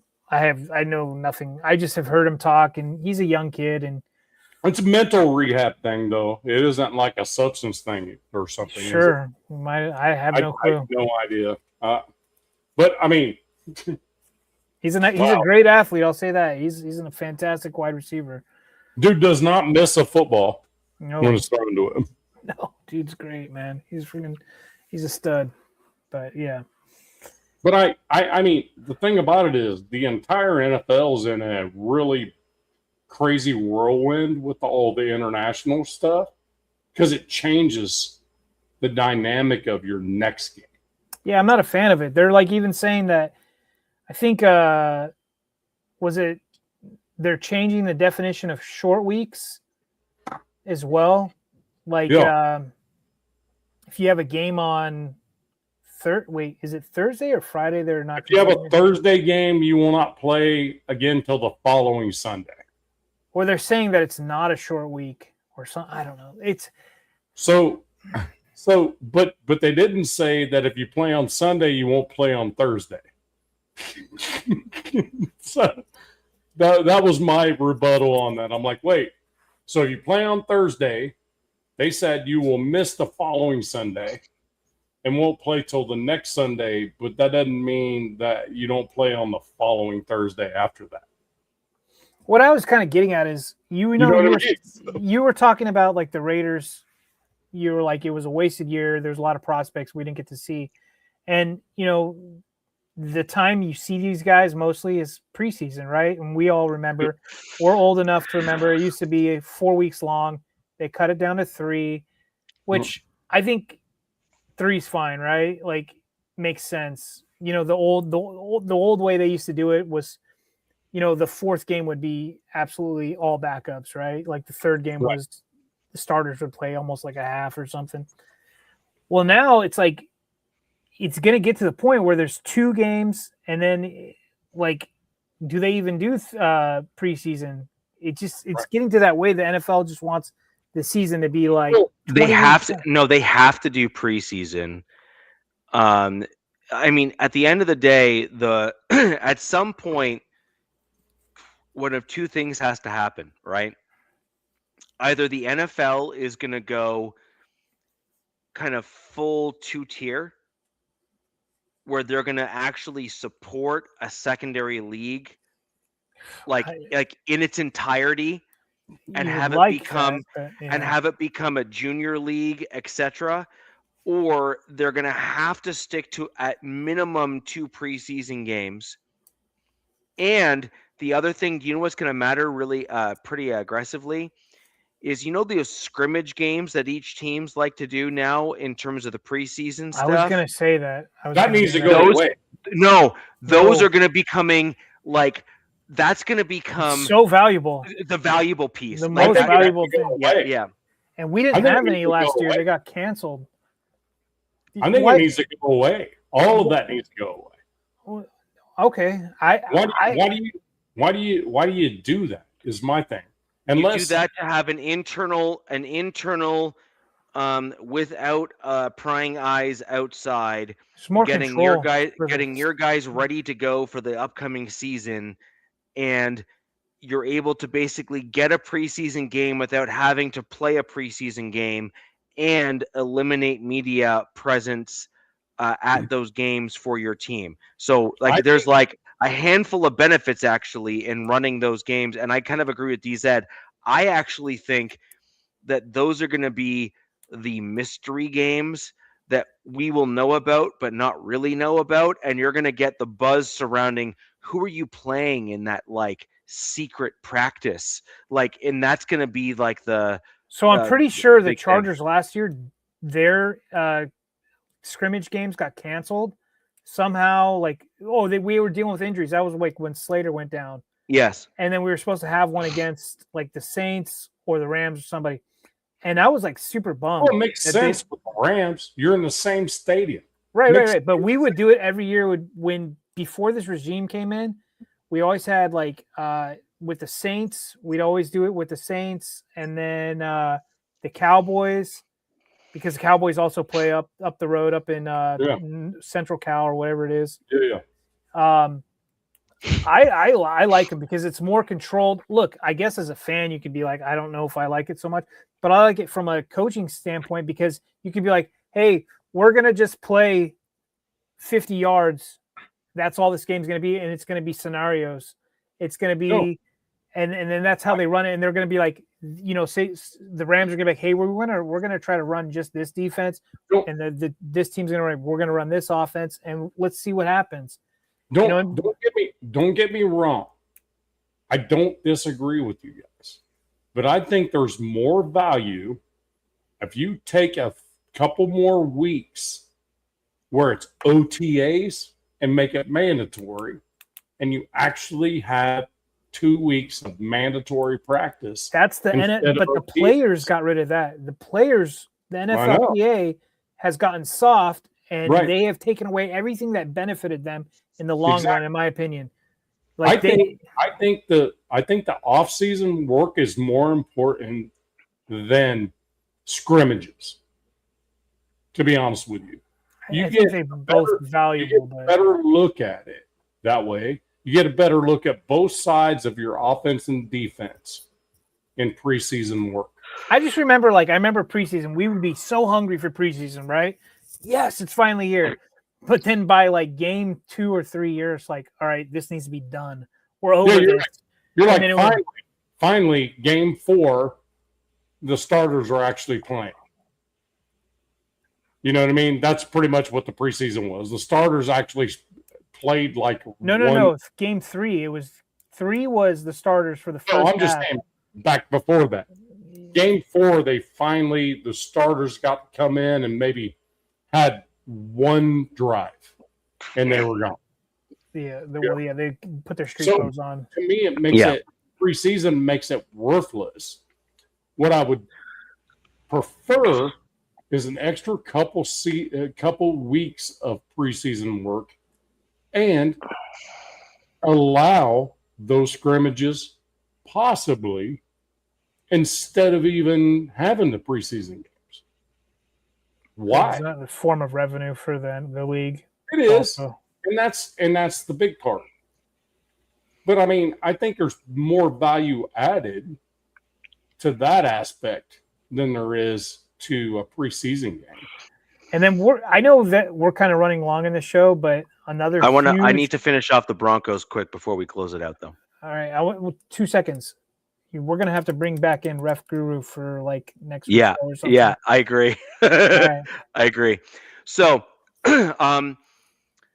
you asked me a question about what I had needs for my Broncos, et cetera, et cetera. Now, Nav, what I think and what my team thinks, as DZ has aptly pointed out, are two different things. I think that when you look at how my team has lost when we've made it to certain points of the season, you see what my needs are showing up as the glaring issues. So I kind of feel some vindication in that regard, but that's neither here nor there. Now, Sean Payton and the other ownership for the Broncos had a lot to say and a lot not to say. And by not saying things, they also had a lot to say, if that makes sense. So when you look at what came out of the owners meeting and the interviews that the Broncos had, the big takeaway was, we know we're not going to win one-score games in the frequency that we did last season, so we need to not be down by one score in as many games this season. That was the big kind of 30,000-foot view that I took away from the Broncos and our meeting and our discussions. Now, and a lot of people believe that. I mean, It's you can only do that so often. Yeah. I mean, there's some luck involved when you win that many one-score games. So you need to take the win and then improve upon that so that you don't put yourself in that position again the following year. The Chiefs didn't do anything about that, and they found themselves in quite the hole this particular year. Now, Fast forward to what I believe my Broncos are going to do. We brought in Waddle.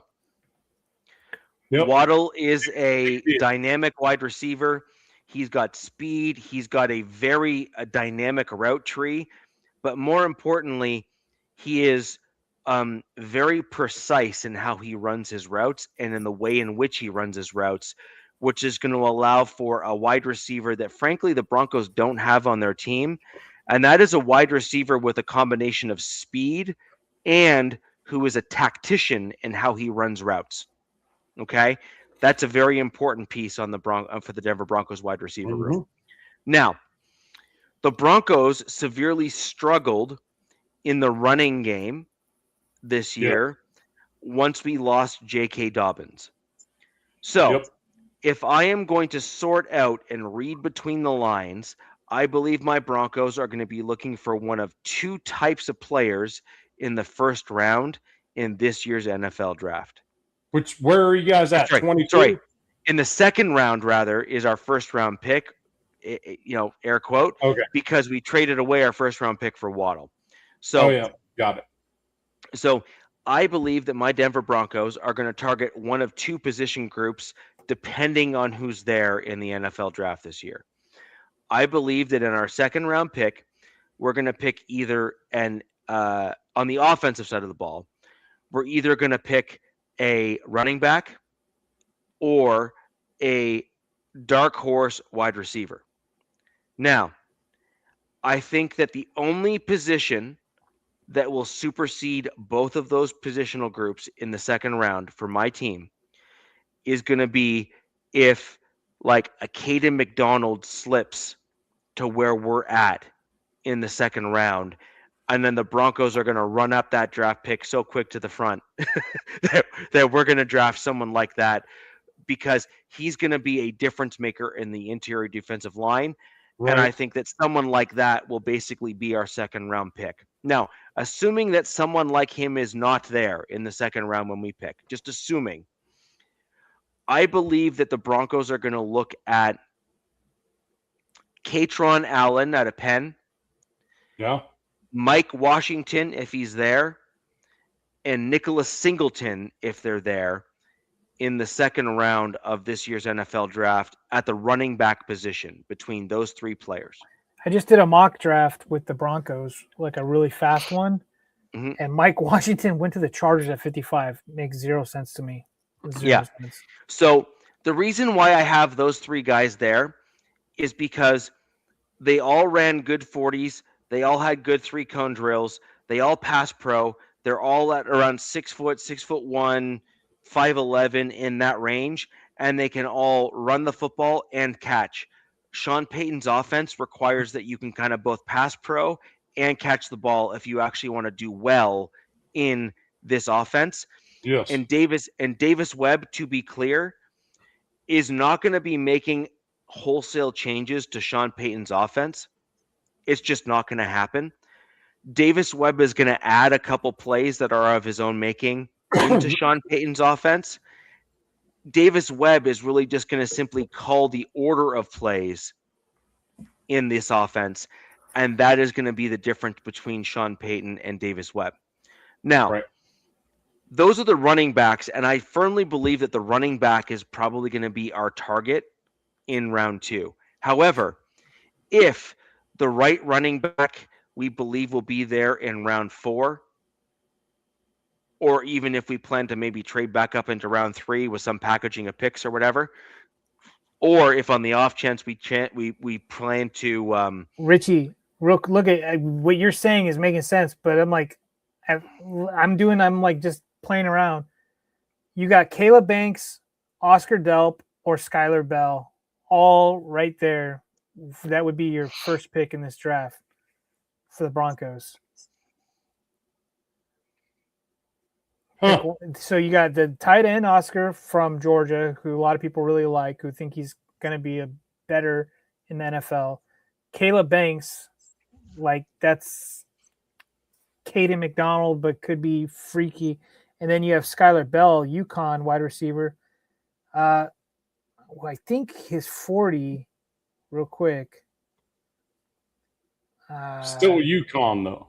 Yeah, I mean, Yeah. it is true. So I'm just trying to guess 40. Oh, he's a 4-4 guy. Okay. yeah. So I'm going to finish off where I'm at with that. I'm not sure that the Broncos are going to want to go tight end in the second round. I'm not sure if we're going to want to aim for a guy that high at the tight end position, unless it's the other guy.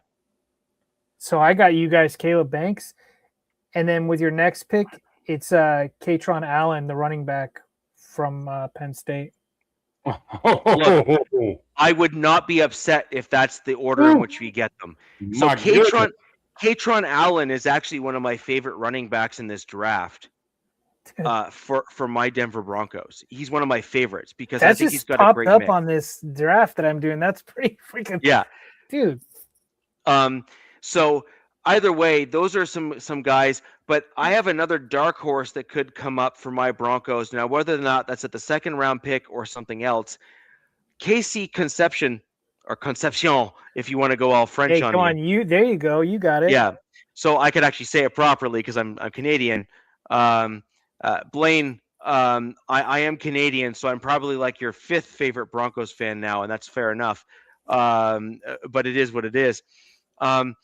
So when you look at wide receivers and versatility and where the Broncos might be willing to take a flyer, the Broncos are going to want to focus heavily on the offensive side of the ball, in my opinion, because I believe that they see that as a weak spot on the team. So tight end, running back, and wide receiver to bolster a combination of size and speed. Depending on which position, you can kind of ebb and flow which one is the most important. I just got you Eli Raritan as your 111 pick at tight end, the Notre Dame. That is fourth round, right? Yeah. So Caleb That's Banks. Where I have him projected fourth round. Caleb Banks, Katron Allen, and Eli Raritan. I just did all Broncos. I'd be pissed. I would be pissed if you guys got this. You need to look up. So I would not be upset if that's the draft that we get. Richie, you need to look up Eli Raritan, though. No, I know who he is, and that's fine. I have no problem with that. But my point is that we need an immediate guy at our second round pick that can immediately make a difference. Well, that for you guys, it's got to be a running back. It needs to be a running back. That's my point. That to me, the running back is that second round pick. Now, I do agree with DZ on this one though. If Banks is there, that's tough to spot, dude. It's hard. It's tough to turn away from, right? And if McDonald is there, that's even tougher to turn away. They had the Chargers in that mock I did. They had the Chargers grabbing K. McDonald in the first. But that's my point, right? Is that if these guys are there because of the way that the draft board kind of ebbs and flows, I think the Broncos would have a hard time turning away an interior defensive lineman that can also rush the passer, because those players, when you look at their total value to the team, like overall total value to the team, if they end up hitting on that guy in the second round, the cost differential between what you have to pay a guy in free agency to hitting on a guy in the draft and having him start and play and excel right away, you're talking a price differential of like $18 to $19 million. Yeah, he'd be an immediate starter. So no, but that's my point in terms of price differential. So it's a no-brainer if one of those interior D linemen that you think can start right away is there, you're gonna get that guy for sure because the value is there and it's undeniable. Hey, DZ, where'd you have Mike Washington in the third? That they had him going to the Chargers at pick 55. Like I'm like, that would be something.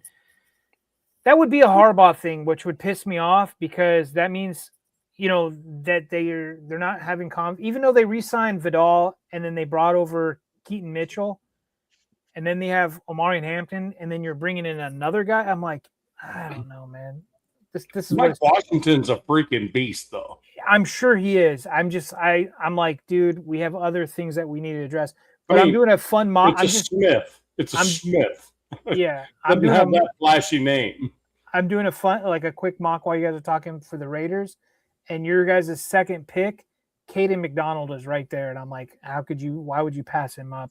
No, even if Basantis, it's like I would either grab him, Chase Basantis, or Denzel Boston, or the Toledo safety, who would be killer for the Raiders. That would be that free safety that we need. There. So overall, just to kind of close out my Broncos side, my head coaches, the upper management have kind of, I'm not going to say they've tipped their hand, but they have certainly made it abundantly clear that they are well aware that they cannot run it back with just the offensive players that we have right now on the team. And so I firmly believe that it's going to be one of three position groups with our second round draft pick. It's going to be tight end, running back, or it's going to be someone like Casey Concepcion, who is injured, like he's coming off an injury, and as a result of that could slide back to where we're at in the second, just because teams don't want to risk or they don't want to accept a guy who can't play right away. And I think the Broncos are in a somewhat unique position from a talent perspective that they could absorb someone like that on their roster to have that as a long-term benefit.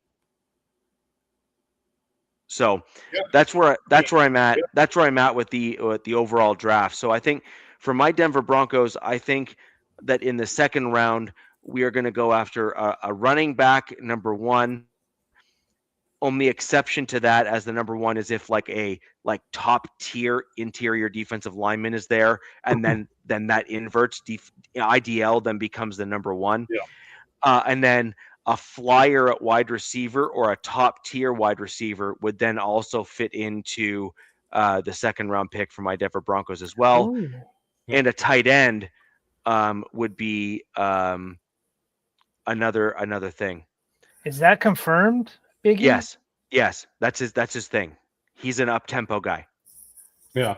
That's going to be interesting because that's going to really stress defenses for home games. Yes, it is. Yeah, for sure.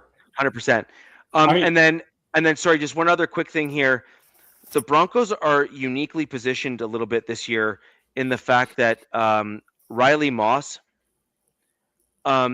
it's likely that the Broncos aren't going to have the cap in order to bring him in as a long-term fit for the team. Your guys' cap is kind of skewed. There's something I was going to send you, but go ahead. I'm going to franchise tag him.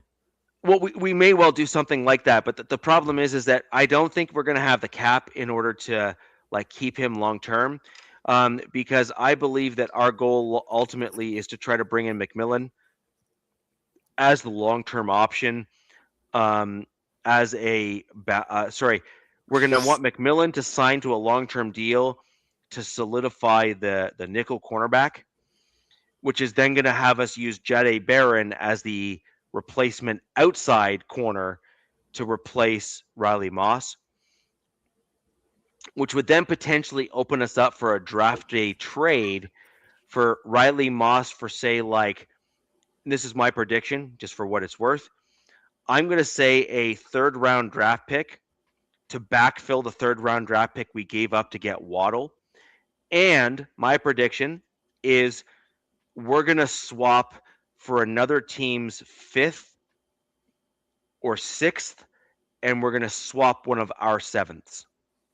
So it's going to be either a 7th for a 5th or a 7th for a 6th. And that's going to be the trade for Riley Moss.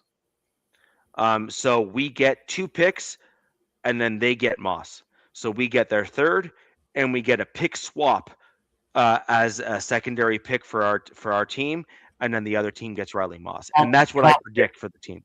Comp pick from the other team. We get yours whenever it is. Well, I think it'll be a 5th round pick as a swap for our 7th, or a 6th round pick as a swap for our 7th in addition to their 3rd, and then they get Right. Moss. So that's what Yeah. my prediction is overall. And Gotcha. and That's and that's a hot take, bro. That's a and hot take.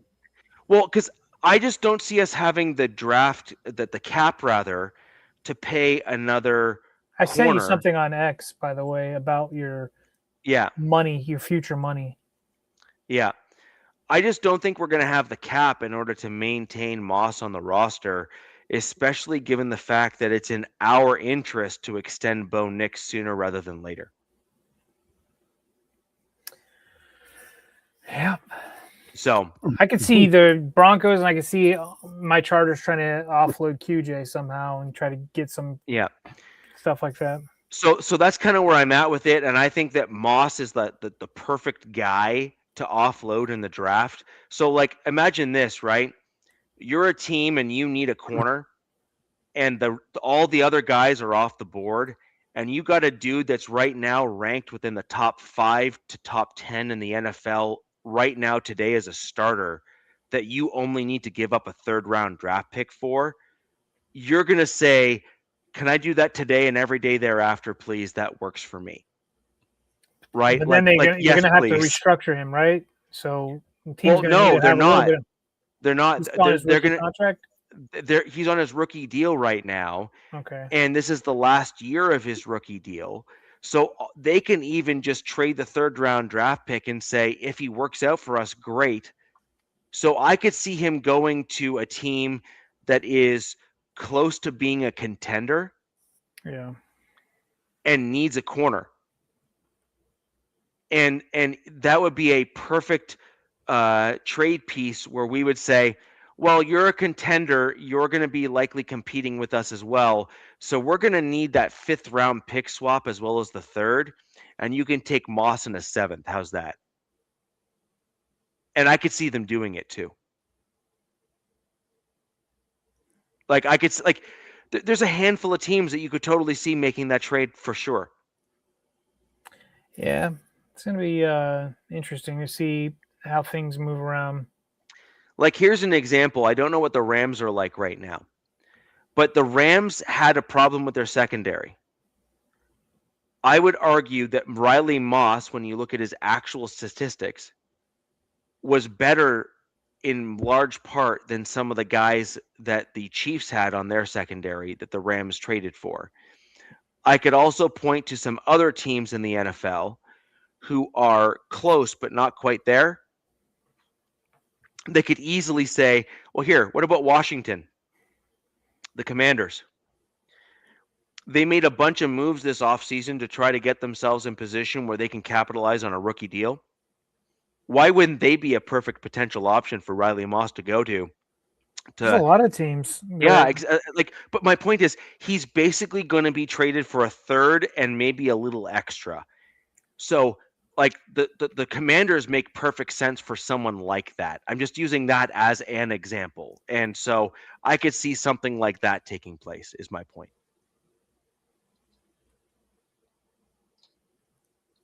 That's my point. And I just don't believe that the Denver Broncos have the cap space available to us to sign him back, so why not? Like why not get something for him while it makes sense? Because we are contending now. We have Jahdae Barron already waiting in the wings, and we have there's a devil's advocate though, but they don't need to get rid of him right now. They could still, because you guys were this close. You know what I mean? They're like, we're going to double down and try to run it back. You know what I mean? Entirely possible, although I would also argue back on that Riley Moss has a reputation that I think is going to be difficult to overcome so long as he's with the Broncos.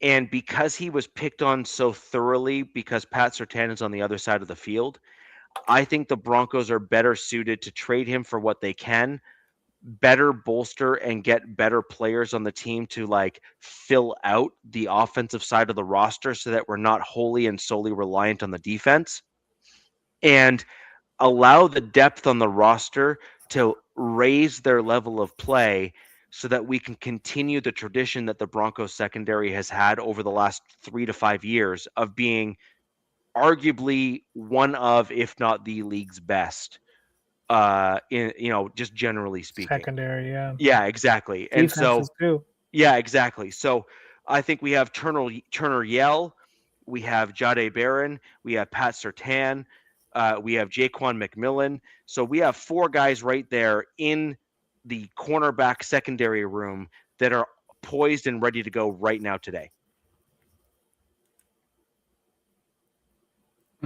Well, he was getting picked on because he was from the Caucasus Mountains region. Yes. Well, if you actually look at the penalties that were called against him, arguably, if we're going to be perfectly honest and blunt, they were not really called on most other cornerbacks in the NFL. He might have just got highlighted. You know what I mean? Well, that's what I'm saying is that he did For some one dumb reason or another.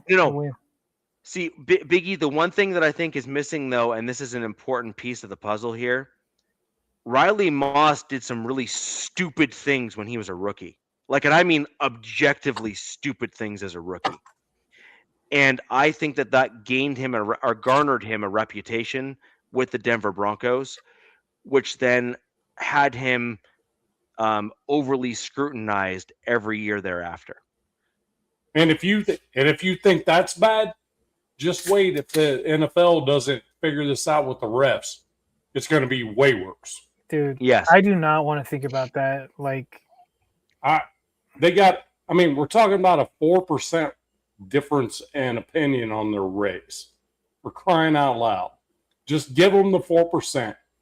You're a $120 billion business. I'm pretty sure you can pay your refs another 4%. They're asking for 10. You said 6. You do not want these high school referees popping in the door to referee NFL games. No. Because you're not going to get college refs, because college refs have to be doing college at the same time. No games on Sundays.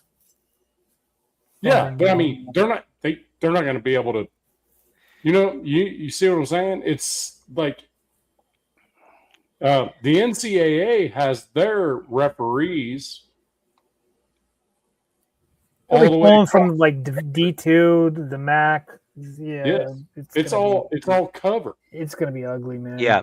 Now, by the way, this comment here is in fact true. Not necessarily for the reasons here, but it was true. The Broncos did petition the league for what was deemed and clearly shown to be pretty unfair and unreasonable treatment to Riley Moss. And I will say, was that last season? Or? That was last. It was last season. It was bad. Like it was objective. Wow. It was objectively bad. He was getting called penalties that were so ticky-tack. It was like objectively egregious. Like he was still a Pro Bowler, wasn't he? And he was still a Pro Bowler. So that's what I think of the NFL reffing. How do I not remember that? That's crazy. And so, anyways, net happened where in the last few games of the year, the calls were far more reasonable. If he egregiously made a penalty, it was called. If it was just standard like hand fighting between the wide receiver and Moss, and they both did it, it was not called. Well, you made a good point though. The point you made was early on, he gave himself a reputation, right? Yes. So there you go. So now he's paying for the reputation he gave. So that's my boy Blaine Craig right there. I gave him the link to yours because he asked about if super chats were available.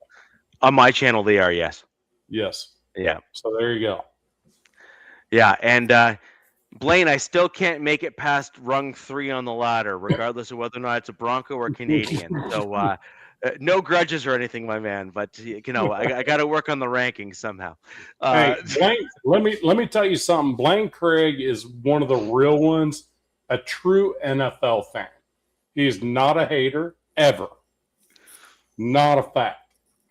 Not a fact when people say he's a hater. The dude speaks facts. He talks well. He speaks well. He talks about things that he knows. And him being a Raider fan makes me super proud, man. It's amazing. I actually think Big E is correct on this one. And I'm a fan that the refs are saying no. Yeah, same. No, that's not true. That's not true what he's saying. Oh. They said either you make us full-time employees or you give us a 10% raise. The NFL said we're going to give you a 6% raise. I heard that. I heard that out of the horse's mouth today. Does the public know how much these Muppets get a year for only working But the thing about it is, what's 4% for the alternative? Is my point. You know what I mean? already make a ton of money, and they're double dipping. If that's what too. Yes, they're already working in their own jobs. Somebody ran down the refs careers, and at the top, it's insane. I mean, yeah, you have some lower end people, but dude. Thanks, Blaine. That's awesome, dude. Made me look like a freaking champion, dude. I appreciate you, brother. Yeah. So overall, my general thought process is based on my Denver Broncos and what's publicly available is we're in the 80th to 90th percentile that our second round pick is going to be offensive focused. And in the 80th to 90th percentile, it's probably going to be one of wide receiver, running back, or tight end, not necessarily in that order. I actually think running back will be at top of the list. Wide receiver and tight end will kind of be like a 2A, 2B kind of thing in terms of whatever's available. And that's my general consensus. Now, the Broncos could shock me and surprise me and go a completely different direction. Like Broncos country as a whole, I'm obviously different from most Broncos fans.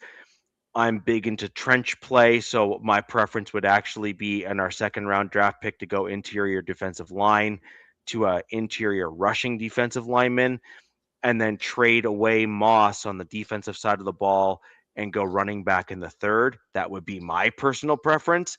And I would then target at that point Katron Allen in the third as an example. But that would be what I would want to do for my team to kind of further bolster it.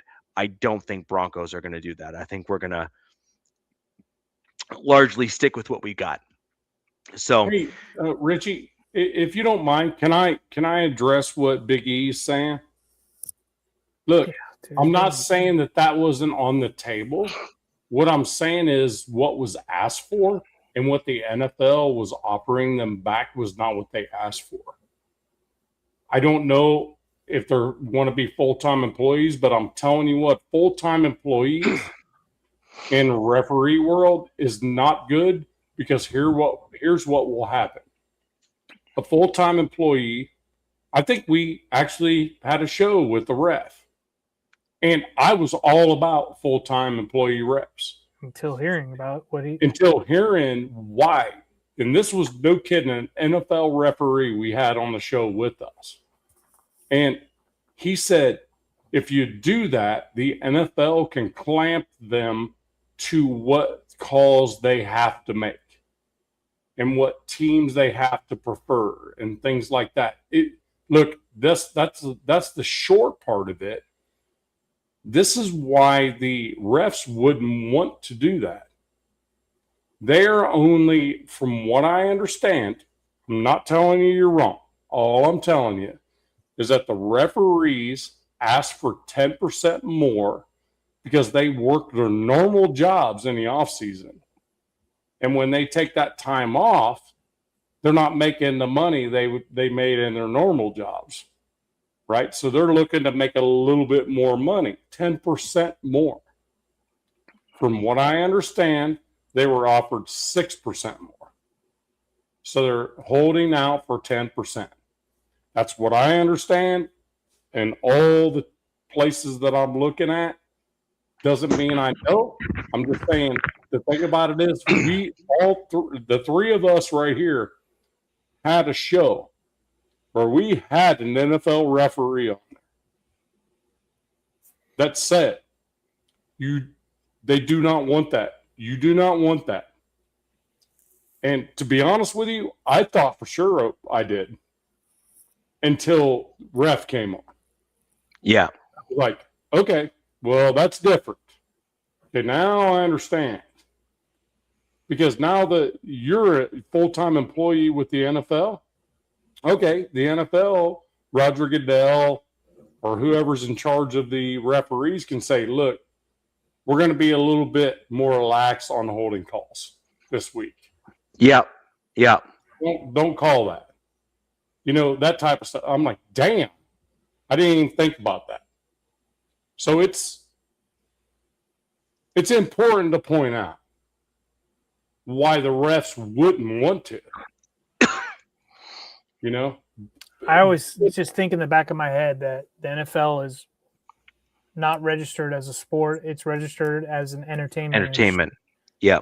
Anytime I think of full-time refs, I'm going just red flags, like alarms and whistles are going off in my head, and I immediately think of like WWE or something, and I go, "Ref told us that," and I'm like, I do not. Yeah. I mean, I was like, okay, damn, you just changed my entire focus on this whole deal. Yeah.